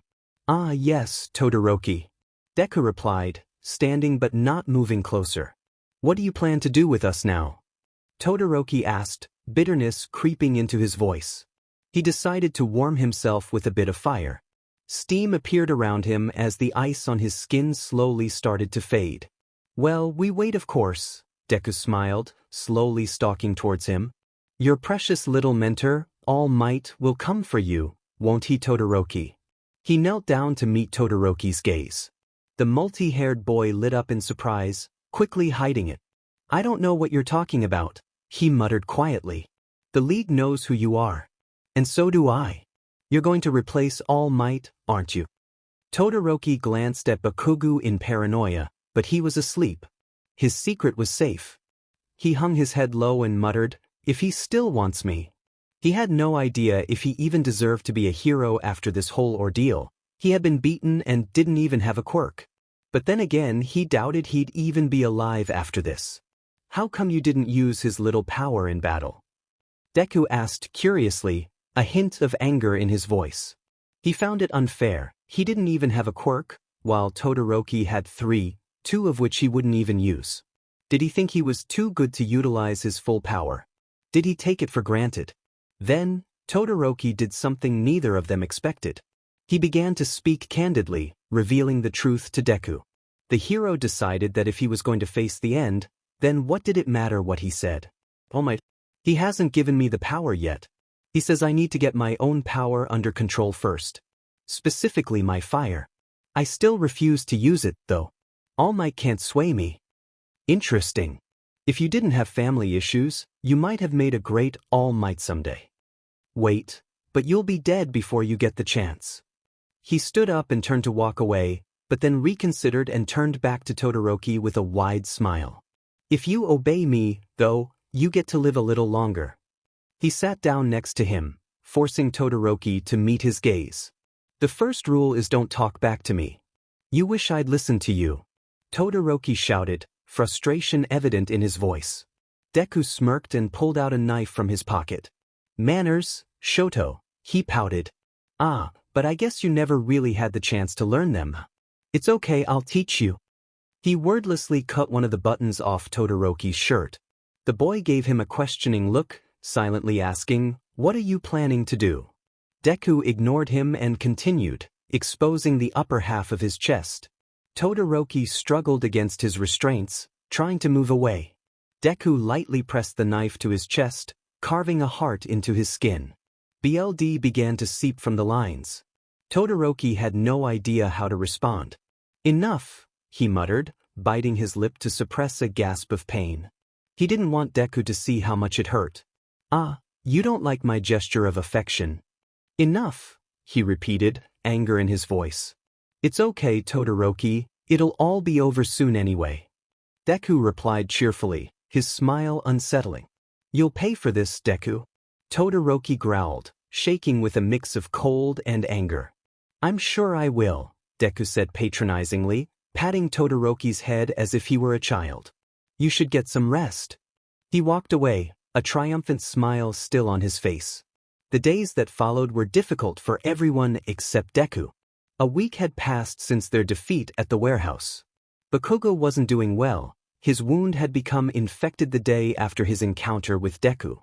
He was in and out of consciousness, struggling with a fever. He seemed like a completely different person, quiet, vulnerable, and defeated. Deku fed him soup, literally shoving the spoon into his reluctant mouth, and treated his wound. It baffled both Bakugo and Todoroki. Why would the villain keep the heroes alive? What did he plan to do with them? The thought was terrifying. Todoroki kept a close watch on Deku, waiting for the perfect moment to escape. He was constantly plotting, wondering if he could trick Deku into removing his restraints. But intrusive thoughts began to creep in. What was the point? He felt weak, unable to defeat a quirkless boy. If he managed to escape, what would he be worth? He hated his father for bringing him into the world. He wanted to be a great hero, but at what cost? Did he have to become like his father? All Might had been supportive of his refusal to use his father's quirk, but even he had to admit it was going too far. His biggest obstacle was ultimately himself, a truth he wasn't ready to face. Todoroki tightened his fists. He just wanted to win a battle without relying on his father's quirk. Was that too much to ask? First the sports festival, and now losing to an insane quirkless boy. Yet he couldn't underestimate Deku. He had skill and was part of the League of Villains, which surely didn't accept just anyone. Perhaps the battle was lost not because he was worthless, but because the villain was incredibly strong. He dismissed that thought. That was just an excuse. He needed to confront his weaknesses. Shaking his head to clear his mind, he realized he was overthinking things. He needed to stop being so HRD on himself, or he'd self-destruct before Deku could finish him off.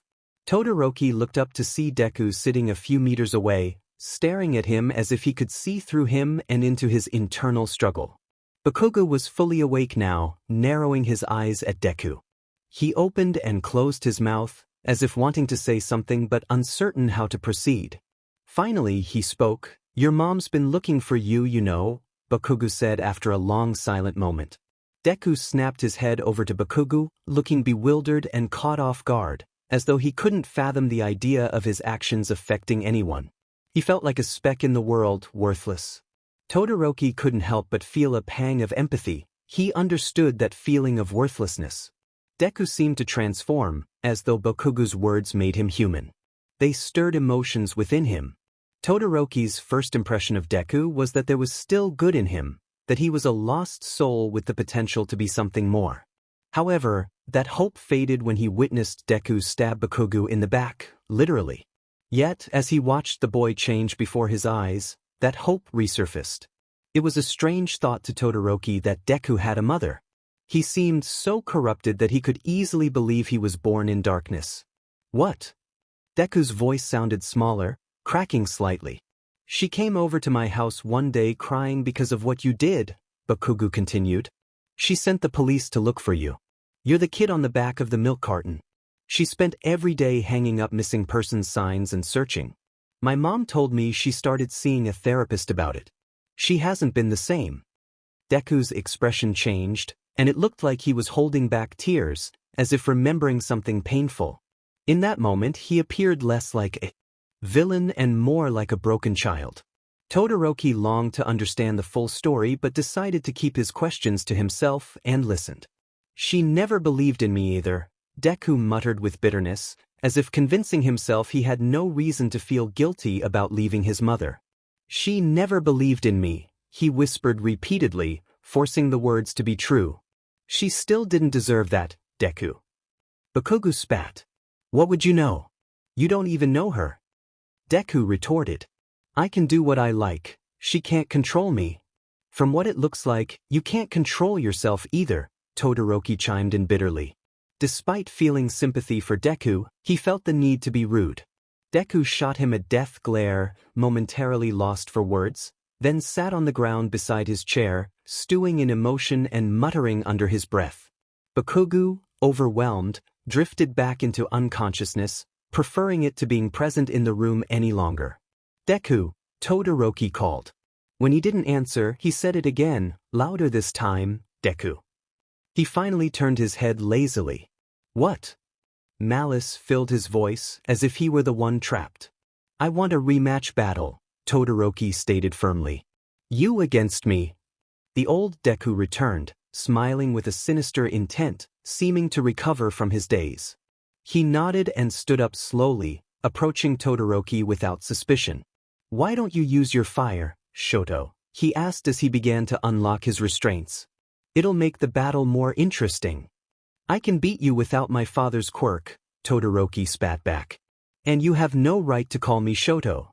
"Whatever you'd like, Todoroki-senpai," Deku replied, successfully removing the restraint from his left arm. "I don't want to kill you yet, so don't go crazy." "I swear I'll defeat you," Todoroki growled low in his throat, feeling relieved as the rest of the restraints came off. He could finally move his arms freely. "I don't doubt that," Deku responded evenly, his expression turning stoic. Todoroki jumped to his feet, instantly releasing ice around him. Deku diligently dodged backward, caught slightly off guard and nearly falling over. "Ready to freeze up again," he teased. I'll beat you before then. Todoroki's eyes blazed with determination. Vengeance burned in his heart. He would show Deku how much stronger he was. He shook his head softly to himself, reminding himself that he would survive this. He snapped out of his anger to see that Deku wasn't in front of him. Turning around, he found only empty space, but before he could react, Deku was right behind him. The boy kicked him hard to the ground, leaving Todoroki unable to draw his knife. Quick to recover, he looked around frantically but couldn't see Deku anywhere. Suddenly, Deku emerged from behind a nearby pole and threw his knife at Todoroki, missing intentionally and only scraping his shoulder. Without turning, Todoroki blasted ice at his opponent, barely shifting his foot for the action. Breathing heavily with anger, he tightened his fist so hard that his nails dug into his skin, drawing blood. He was the second best in his class, and he was determined to show why. Now, he decided to get serious, using every scrap of power he had to defeat his much-despised opponent. Deku, caught by surprise with the sudden attack, was struck by an ice blade, knocked back, and grimaced in pain. He quickly stood up, facing Todoroki, their faces just inches apart. Deku smiled, but his gaze shifted behind Todoroki, as though anticipating something. "Sorry, Todoroki-senpai," he whispered suddenly. "But we're going to have to postpone our battle." Todoroki looked confused but refused to turn his head, wary of a trap. "What do you mean?" he questioned, furrowing his eyebrows. At that moment, All Might, the #1 hero and symbol of peace, burst through the door in his muscular form.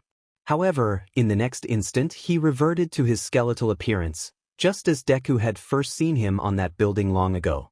While Todoroki looked over at All Might in relief, Deku took the opportunity to stab the multi-haired boy with a dart, rendering him unconscious. He would be fine but would remain out of the fight. "Todoroki!" All Might called out in worry, taking a step forward but stopping short. "All Might, I see you came," Deku said, turning to face him. "Did you come alone?" "Yes," All Might replied gravely, clearly troubled. Deku smiled, recalling how he had called the UA office anonymously from a gas station phone a week ago, asking for All Might to come to this specific location for a trade. The terms were clear. All Might was not to inform anyone and to come alone. Now it was time for negotiation. "What do you want, Ta?" All Might demanded, glancing at the bodies of his students in anger. He was surprised that the two best students in Class 1A had been taken down by this kid, but years of fighting had taught him not to underestimate villains. Deku smirked, ignoring the question and instead asking, "Do you remember me?" All Might frowned, squinting to see if he resembled anyone he had seen before. When he didn't, he straightened up and asked, "What?" "Oh, so you don't," Deku sighed, feigning disappointment. "I didn't think so." A long pause of tense silence followed, thickening the air. All Might took this time to survey the scene. Farther away lay Bakugo, unconscious with bandages wrapped around his chest, looking feverish and vulnerable. A little farther off was Todoroki, who appeared beaten and like a shell of his former self. It broke All Might's heart to see this, and he resolved to save them by any means necessary. "What do you want?" the hero repeated, his voice more commanding. "I want," Deku pondered, as if weighing many choices. "To fight you." All Might couldn't suppress a hearty laugh. Weaker than ever, he still had confidence that this boy couldn't defeat him. He was the #1 hero, the best of the best. No handicap could impair him enough to be beaten by a child, no matter how strong he was. "What's your quirk, boy?" Deku smiled and shook his head. "That's a secret." "Fine then," All Might said, forcing himself into his muscular form. "I accept your challenge." He said, "Challenge," as if it were no challenge at all, subtly mocking the boy. And then the battle began. For a long moment, Deku and All Might stood across from each other, staring intensely, waiting to see who would strike first. Eventually, All Might charged forward, his speed incredible. His fist hurtled toward Deku's face, shouting, "Detroit Smash!" Deku barely dodged in time, squatting so that All Might's fist brushed his overgrown green hair. He slid between All Might's legs and, in a split-second decision, jumped up behind him, punching All Might squarely in the face just as he turned to face him.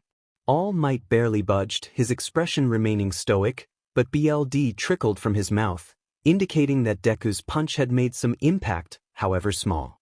Realizing that staying close to All Might wasn't the best idea, Deku quickly jumped back, increasing the distance between them. The pro-hero chuckled and smiled his never-changing All Might smile, the one that brought so many people peace of mind. "You're stronger than you look, kid," All Might admitted, wiping the blood from his chin. "And you're not as strong as you look." Deku charged at him again, but instead of attacking, he jumped over him with incredible height and ran past. Was he running away from the fight already? All Might followed his movement with his eyes for a moment before pursuing him. With his longer legs, he quickly caught up and reached out to grab Deku, but the boy turned sharply. All Might changed direction in pursuit. What's he trying to do? All Might thought incredulously. Deku turned his head and smirked at the number 1 hero. All Might put an extra boost in his legs, trying to grab Deku, and was about to succeed when the boy turned again. All Might crashed into a pile of old wooden warehouse boxes, breaking them under his weight. He must have gotten dozens of splinters from the fall. "Oof," he grunted in pain, taking a moment to recover. All Might didn't have much power left in him. A few months back, when he had fought One for All, he had used up most of his strength. But he hadn't given Todoroki his power yet, so he still had some left to fight. That was why he was still standing. Even if the fire in his heart was only a spark, he had to keep fighting for Todoroki's sake, so he could become an amazing hero someday. "You're not a very good mentor to Todoroki-senpai, you know." Deku's voice echoed throughout the warehouse, seemingly coming from everywhere. When All Might stood up again, he found that the small villain boy was nowhere to be seen. He looked around frantically, feeling pathetic against this boy who hadn't even used his quirk yet. Taking a deep breath, he regained his composure. He had to keep a positive attitude. He would find the boy, defeat him, and save his students. "Todoroki-senpai has problems you have yet to help him with," Deku's voice came again. All Might tried to pinpoint where it was. "He can never be the number 1 hero after you without his fire." All Might scowled at the empty space. "If you're so concerned, why don't you become his mentor?" "Oh, but alas, he's my enemy." "Helping the enemy wouldn't be too smart, now would it, Toshinori?" "What did you just call me?" the number 1 hero growled. Deku didn't respond. All Might sighed and slowly started to creep through the warehouse on guard. His quirk could be invisibility, or perhaps he was hiding behind some boxes. Where was he? It had the hero all tensed up. Suddenly, Deku fell from the ceiling onto All Might's back, choking him tightly with his arms. All Might was somewhat ready and grabbed the green-haired boy, slamming him to the ground. Deku coughed, clutching his abdomen. All Might may have been losing his touch, but that still hurt. If he had been in top condition, it could have broken Deku's spine.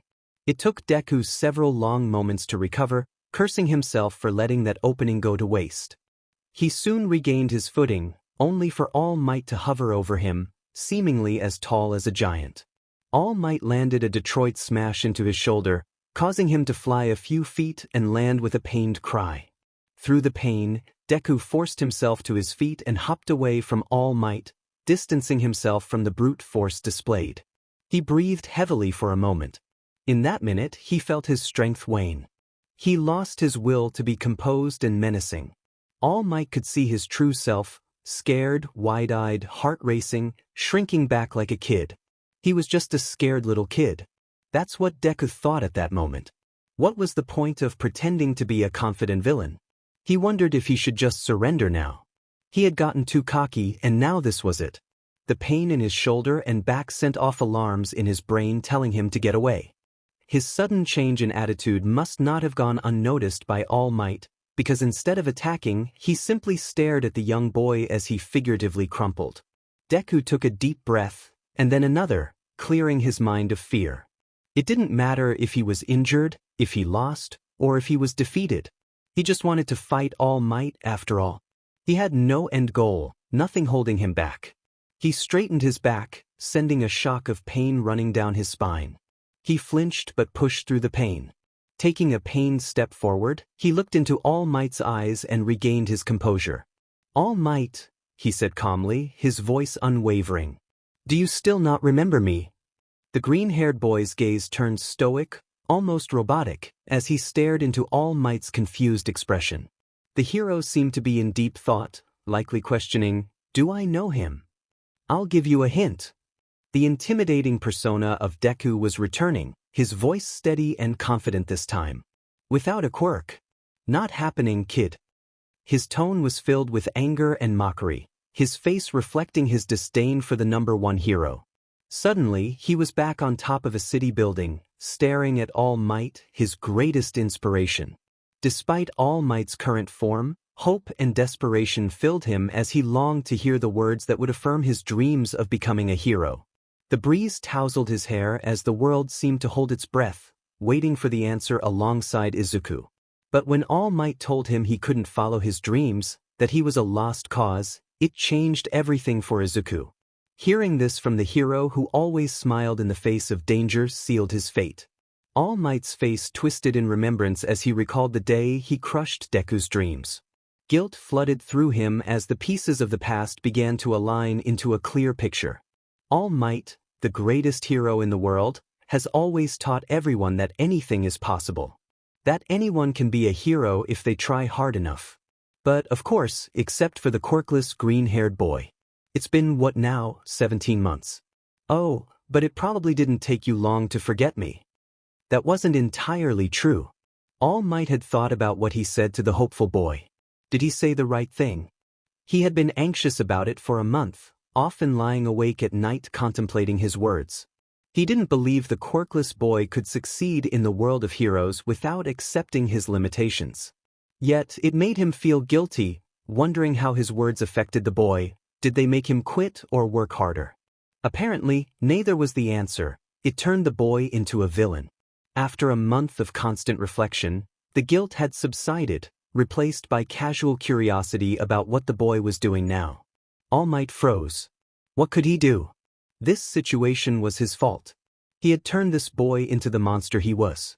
It was his fault that young Bakugo and Todoroki had been captured and hurt. It was his fault that the League of Villains had gained a powerful new member. Could he still fight the boy knowing he had caused this?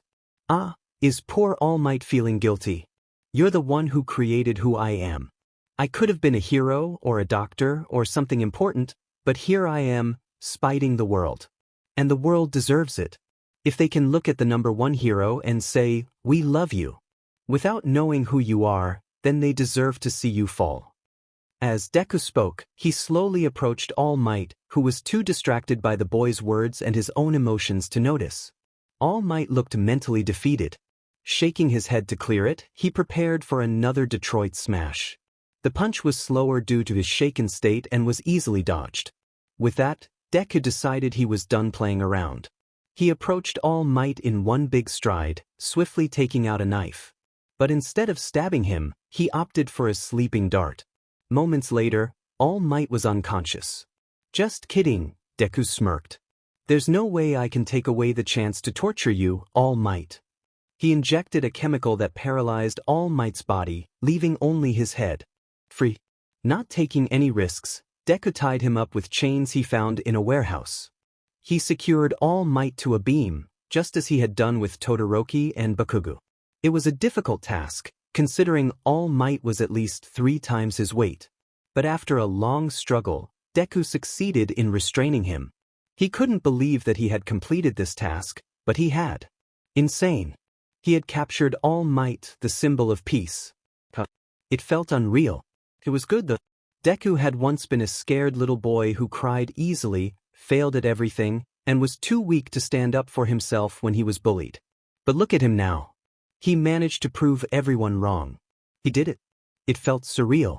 He smiled to himself, wanting the world to know of his accomplishment. But he had to be patient. For now, he had things to do. He sat down near his new captive and waited. Todoroki began to stir first. He opened his eyes sleepily and then sat up. He looked around the room, and when his eyes fell on All Might's imprisoned state, his eyes widened in shock. Kaken followed suit and woke up just a few minutes later.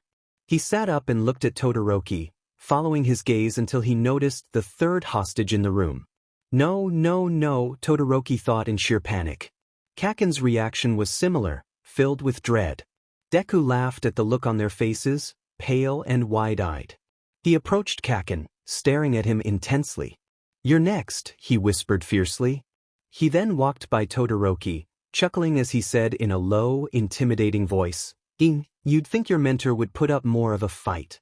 It was clear the battle hadn't been easy. He was bleeding from his shoulder and mouth, and he had a bruise on his torso. He walked with a slight limp, pained with every step, trying to suppress a groan as he moved. He retrieved his first aid kit, silently treating himself while aware of two pairs of eyes staring at him in anger and shock. He disinfected his shoulder and wrapped it in bandages, grateful for the basics of medical terminology he had learned while pursuing a career as a doctor. He briefly wondered what his life would have been like had he chosen that path, but brushed the thought aside as he packed up his kit. "Deku." Todoroki's voice was calm. When he didn't respond, he said it again with more force. "Deku." The boy turned around, looking at him as if he were a nuisance. "What is it, Todoroki-senpai? You're sick, you know that?" Todoroki spat, scowling. He shook his head and added, calmer, "I have a question for you." "Oh yeah, what is it?" Todoroki paused before answering. "Are you happy now?" Deku was caught off guard by the question. Was he happy now? Did becoming a villain make him happy? All his life, he had never truly felt happy. He was often sad, at himself, at Kaken, at the world. He had wished he had never been born. But things were different now. He wasn't angry with himself. He was strong and confident, despite being a villain. He wasn't being bullied by Kaken anymore. He could confront him now. He was starting to prove the world wrong and show his true strength. But was he happy? Did this bring a genuine smile to his face, or was it just a smirk of triumph? He didn't know the answer, and that frustrated him. Deku didn't respond to the question. He didn't need to. Upon awakening, it took All Might approximately 2 minutes and 23 seconds to realize 3 crucial facts. The first was that he was tied to a wall in a warehouse. He was trapped. He had no control over what happened to him now, and after the previous battle, he lacked the strength to break free. The second fact was that he had been beaten by a kid. Humiliating. This boy had resorted to cheap tactics, manipulating emotions and throwing him off his game. But he wasn't just any kid, he was a kid who had tortured his students. The second fact triggered the third crucial fact exactly 2 minutes and 23 seconds into awakening. A shiver ran down his spine as he realized the truth. All Might was going to die. Deku turned around and let out a pleased yelp as he noticed that All Might was awake, having been captured for 3 minutes and 40 seconds. He smiled as he realized how defeated All Might looked. Sitting there, he seemed more like a loser than the #1 hero. The green-haired boy was still sore from their fight, but he stood up straight, albeit with a slight limp, knife in hand. He inspected All Might's restraints, ensuring the hero wasn't hiding any weapons to escape. "Oh, how the mighty have fallen," he chirped gleefully after his inspection. "Time to wrap this up, I suppose?" "Oh, that's right. The rest of the villains were captured, weren't they?" All Might's head hung low. In his weakened form, he was nothing compared to the man Deku had admired in his childhood. It almost made Deku sick to think he ever admired him. He didn't reply to Deku's question. The answer was obvious. "Ugh, now I'll have to save them," Deku groaned. "What would they do without me?" All Might remained unresponsive. Deku prodded him with his finger, but All Might barely reacted. He figured that if he was going to be tortured, he wouldn't give Deku the satisfaction of a reaction. So he stayed still. The boy laughed and took his chin, forcing him to look at him. All Might's expression was stoic, devoid of sadness, regret, anger, or fear. It was just nothing, as though his soul wasn't there at all. Deku smirked, understanding All Might's strategy, but he had different plans in mind, ones that would mentally crush him rather than physically. Deku turned away and wandered over to Todoroki, who was unconscious and appeared to have fresh wounds. He had been tormenting him while All Might was asleep. This sent shivers down the hero's spine. He knelt beside Todoroki's body and whispered, "Wake up," gently into his ear.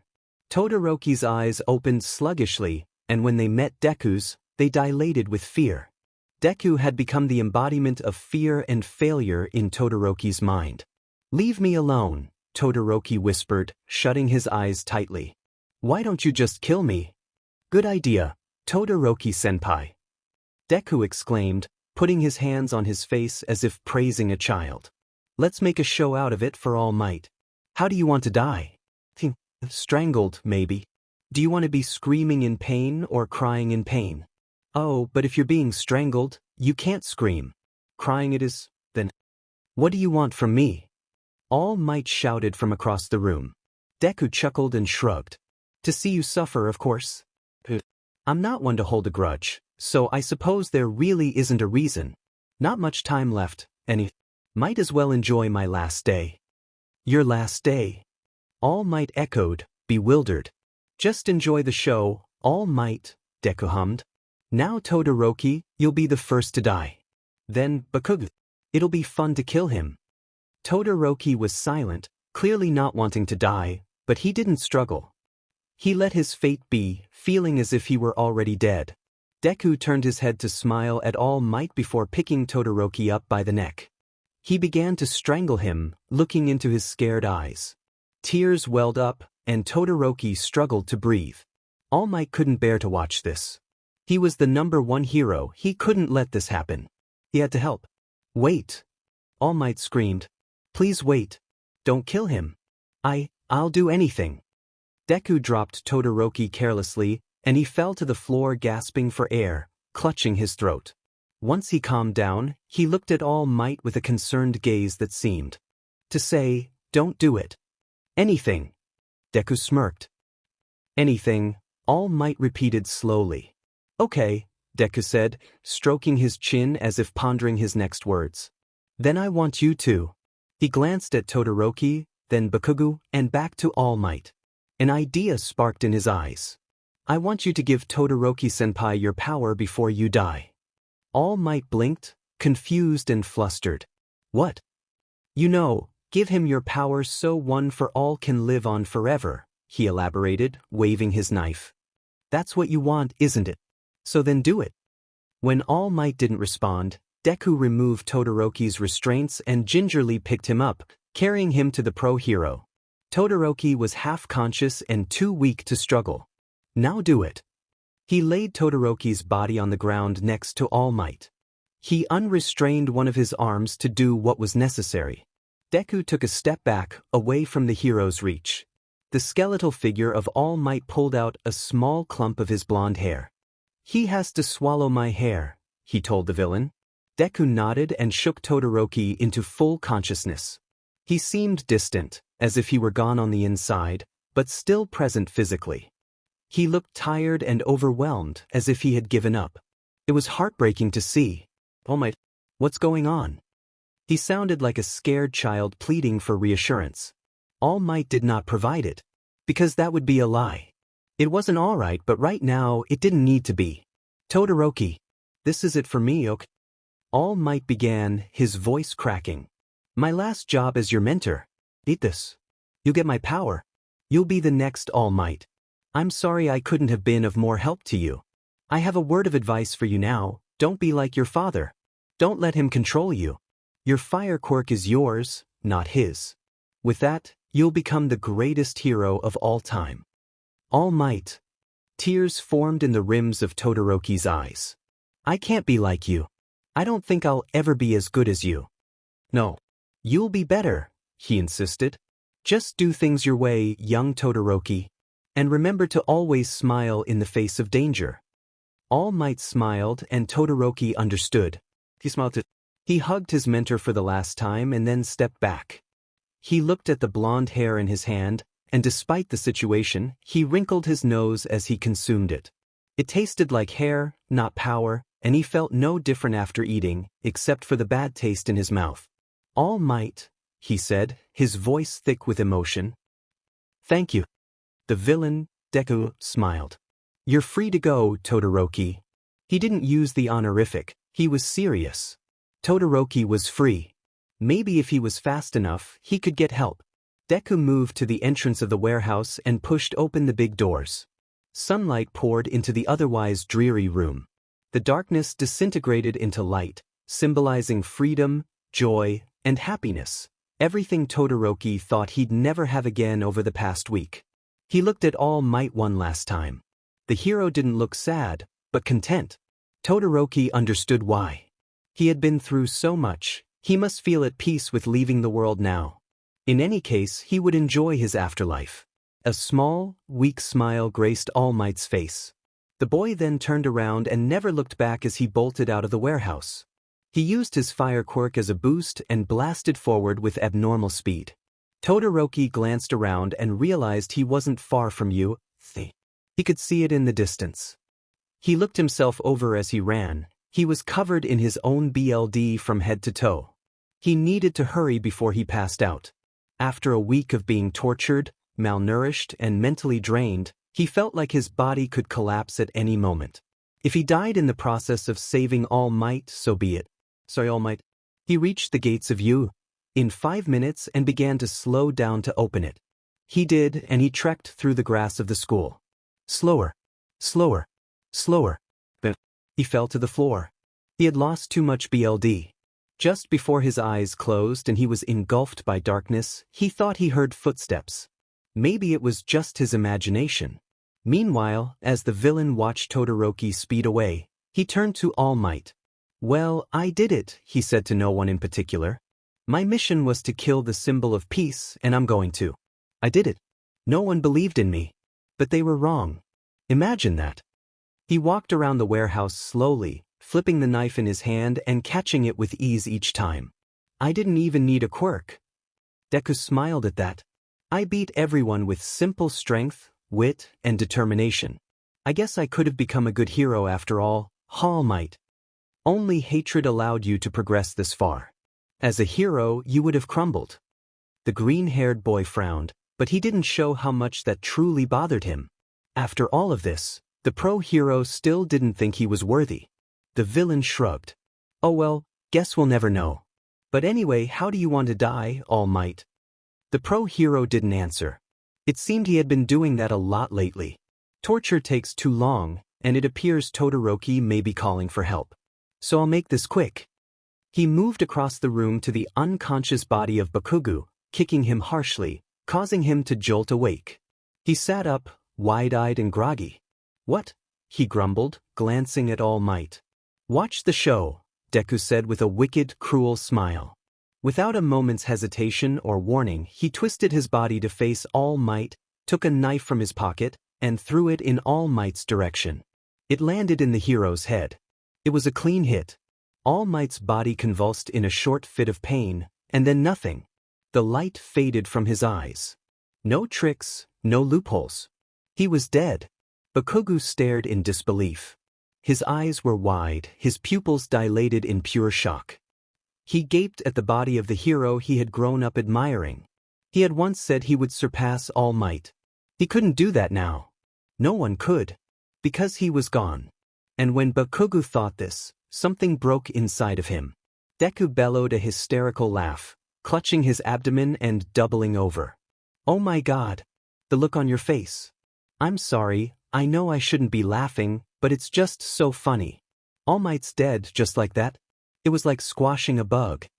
The villain Deku continued to laugh as Bakugo stared at the pro-hero. His eyes told everything. He hadn't expected Deku, the quirkless loser, to kill All Might. His hero, everyone's hero. For some reason, he didn't think All Might could die. He thought that if a knife was hurled at him, he'd stop it. Somehow. Some way. Because he was All Might. But he didn't. At any moment, Bakugo expected All Might's face to light up with life, for him to exclaim, "Never fear. For I am here." For someone to tell him that it was all a joke, that All Might was alive, that none of this was really happening. But no one did. All Might stayed limp, motionless, dead, and Deku continued to laugh. Bakugo was still restrained, alone with a villain in an old abandoned warehouse. And he would be next. There was nothing he could do. Just like when he caused All Might to fight All for One and retire. It was his fault, and he couldn't fix it. He just watched as All Might fought his enemy. Now, he did the same thing, watching as All Might died and being powerless to stop it. "How could you?" Bakugo's voice was thick with emotion. Villain Deku snorted. "You sure made it a lot easier." Bakugo was silent. He started to remember all of the times he told Deku to give up on his dream, that he was worthless, weak, a quirkless loser. This was his fault. That thought had lingered in the back of his mind ever since he was captured by Deku and realized he was a villain, but he didn't allow himself to think it. He was the biggest contributor to Deku's struggles. Just because he was born without a quirk, he felt the need to bully him. He thought that maybe he could show Deku how pointless the dream was. He could prepare him for the real world. At least, that's what he told himself. But more than anything, he was jealous. Deku had such ambition and determination. He was so smart and kind. Why did he have the perfect attributes to be a hero, but not a quirk? If he had a quirk, he would have made an amazing hero. The best maybe. He wished he could be like him. It sounded strange, wishing to be like the quirkless loser. But all the same, he hated himself for not being like Deku. He thought that all he could do was yell and be angry and push people away, but that's not all he wanted for himself.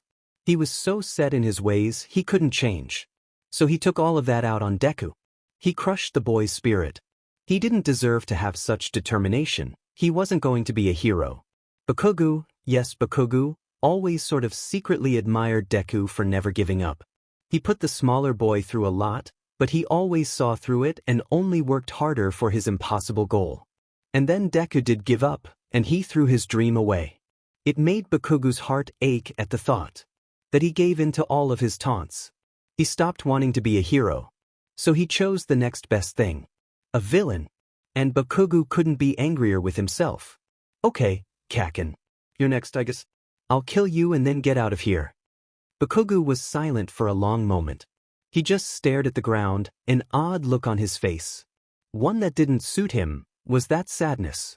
Deku looked down at him expectantly, probably waiting for him to say something like, "You couldn't kill me if you tried."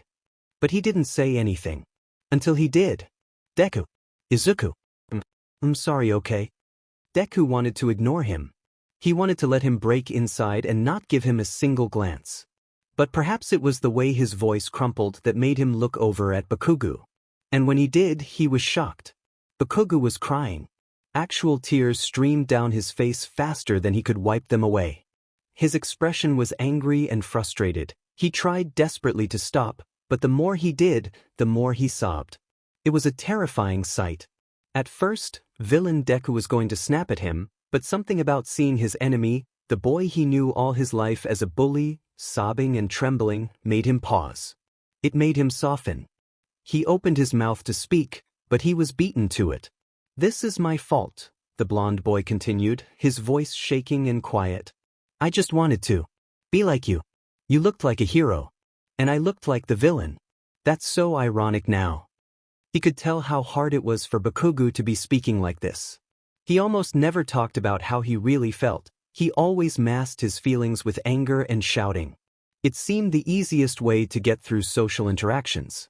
But now, with his life and many others on the line, he felt obligated to say something that mattered. He didn't want to die without expressing what was on his mind. "Even though you never saw it, you already were a hero, Deku, Izuku, Midoriya." He paused, wiping his eyes and taking a jagged breath. "You still can be. You can hurt me, but just don't. Please don't hurt anyone else." He looked up at Deku for the first time since he began his speech. Bakugo's mouth was pulled into an angry frown. His face was red and puffy from tears, and he was biting his lip to keep it from quivering. But his words were sincere. They came out angry, but they were genuine. Deku, on the other hand, looked agitated but defeated, as if his words had stabbed him through the chest and he had lost the battle, whatever it was. Villain Deku sighed. "It's too late for that now." He sat down next to Bakugo and crossed his legs, leaning his face into his hands as though he were bored. He didn't look guilty or remorseful, or sad or angry. He looked disappointed. Bakugo blinked at him, sniffling. "What are you doing?" "Waiting." "For what?" "The pro-heroes, dumbass," he grumbled as though he didn't have a choice in the matter. "Why?" But he didn't continue. The blonde-haired boy realized something at that moment. The thing that made Deku so powerful. He didn't want to win. He didn't want to lose. He didn't have an end goal in all of this. Every outcome, every possibility, every winner and every loser, he didn't care about any of them. Sure, losing would be disappointing but not bad. All he cared about was having some fun in the process. What happened next seemed to go in slow motion. It took 5 minutes for the pro heroes to show up. The entire time, the warehouse was completely silent, save for Bakugo's abnormal breathing and sniffling. When they did, Deku surrendered. The police untied Bakugo. Deku was handcuffed harshly. They forced him into a police car, informing him that he had the right to remain silent. And the entire time this happened, he wore a stoic look. Before the car could speed away to its destination, Deku's mother joined the scene. The driver rolled down the window for them to speak before the villain was locked away for the foreseeable future. Izuku Midoriya looked terrible. She appeared years older rather than months, as though the burden of losing her child had aged her greatly. Her skin was wrinkled and dry, her eyes had dark circles under them, and they were bloodshot from sleepless nights of wondering where her precious Izuku was. Her hair clearly hadn't been brushed for several weeks, or maybe even months. "Izuku, my baby," she wailed. She hugged him as best as she could through the car. She didn't yell at him for what he'd done. She wasn't disappointed. She was only glad to see him. The tears that ran down her cheeks were tears of joy that she finally knew where he was, that he wasn't dead. "Mom," he trailed, looking at her incredulously. Do you know what I've done?" After all of this, he still couldn't bring himself to utter the words. He had done something terrible. Just thinking about it was difficult. His feelings had altered, and now he seemed almost normal. Like he was just Izuku Midoriya's son. He wasn't normal, of course not, but for the time being, that's what he liked to think. A normal boy who did abnormal things. "Izuku, honey, I'm so sorry. I should have been a better mother to you." She shouted and hugged him tighter. She was most likely referring to the time when he was a sad, desperate kid. "Mommy, do you think I can still be a hero too?" His eyes were full of tears and crushed dreams, but also something else, hope.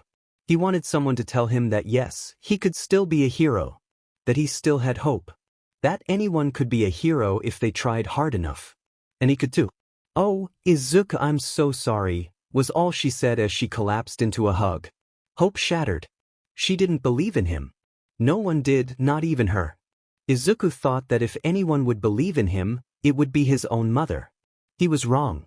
"I should have been a better mother back then." Her voice was a little more than a whisper. "Then maybe you wouldn't have strayed away." How can you say you're sorry? Do you have any idea what I've done? The BLD is on my hands. I have enough sense to know it's wrong. And I knew it was wrong when I did it. I did it anyway. It was fun. I'm a terrible person." He didn't regret it. Of course not. Deku would never regret it.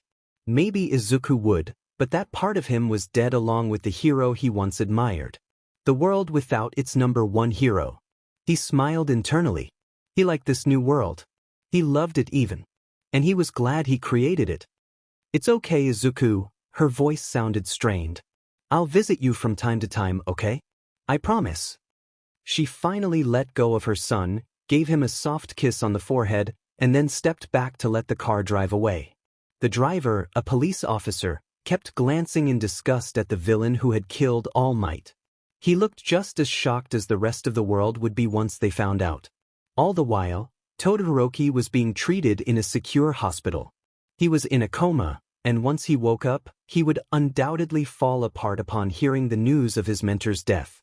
Even though he knew it was going to happen, that did nothing to lessen the blow. Now he had to be All Might, and that would definitely be a daunting task. News reports broke out within hours. Headlines read, "#1 hero, dead," or "All Might killed by a young villain." Chaos ensued. The news reporters assured everyone that all the other villains were captured, but that did little to comfort the devastated public. Some demanded the villain responsible for All Might's death be punished severely. Instead, he was taken to the facility where All for One was held, kept under strict supervision. Sometimes he was quiet and respectful, other times he screamed curses at the guards or played mind games with them. It was entertaining, but it grew dull at times. Villain Deku didn't pick a side. He was a side all on his own. He didn't trust anyone and treated people the same, heroes and villains alike. Villain Deku may have been caught, but he wasn't truly defeated. Many saw this as the end, but only villain Deku understood. This was just the beginning. Tartarus Prison was a specialized facility designed to hold the most dangerous villains and criminals who had committed unspeakable crimes against humanity. It housed notorious figures like All for One and hero killer, Stain. The high-security prison was located on a remote island surrounded by high walls, with the only access being a heavily guarded bridge. The inmates were under constant surveillance, with their vital functions monitored closely. Any unusual behavior, especially the activation of a quirk, would result in immediate consequences. No one escaped Tartarus. Roll call procedure. A young guard announced as he peeked into the recreation room, a phrase most guards dreaded. Taking roll call seemed pointless. No one ever escaped Tartarus. The routine was always the same. One guard, an older female, groaned as she took the sheet of names. She started from the beginning, moving through the list methodically. As she walked down the long, dark hallway lined with cells, she muttered names, peering into rooms and observing the inmates. Some wore white jackets, while others did not. Some screamed and muttered nonsensical things, while the quieter ones made her uneasy. Getting through the A's and B's, she moved on to C's and then D's. Everything was normal, every name on the list was checked off so far. Of course, what else could be expected? Tartarus was a boring prison, relatively small, rarely receiving new arrivals, and never letting anyone out. Most villains knew better than to try and escape or use their quirks. Villain name, Deku. Real name, Izuku Midoriya, the guard muttered to herself. Oh yeah, the newest of the bunch. Youngest around here too. He's been here a month and has never moved from his dark corner. She shook her head, needing to focus on her task. She looked into the cell and scanned it slowly, searching for any sign of life. She couldn't find any. This wasn't strange. As mentioned, he never moved from his dark corner. Taking a deep breath, she decided to look further. The cell was dark, making it hard to see. She reminded herself that the prisoner was in a white jacket, restricting his movement, and any unusual behavior would be dealt with swiftly. With slightly shaky hands, she took her keys and opened the lock. The door creaked loudly, making her flinch. She took slow, cautious steps, looking around as her eyes adjusted to the darkness. Deku! She called. Deku, roll call. She received no answer as she continued forward.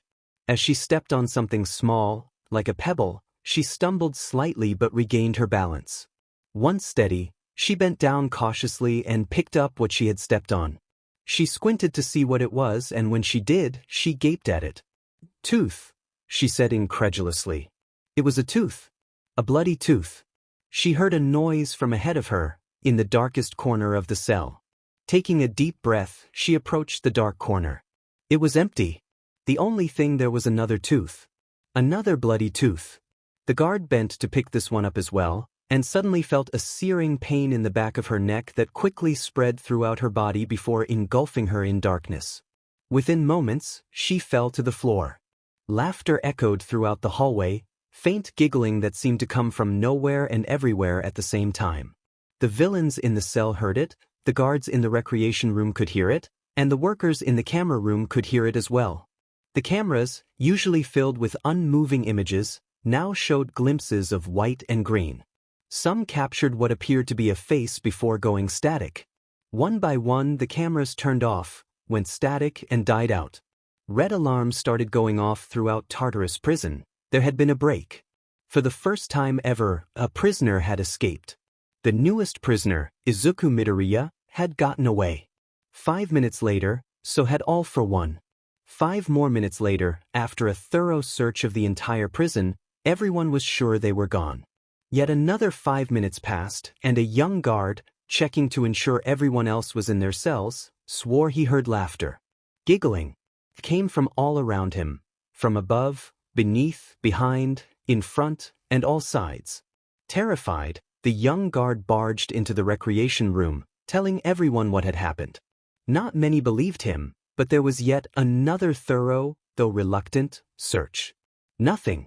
He was gone.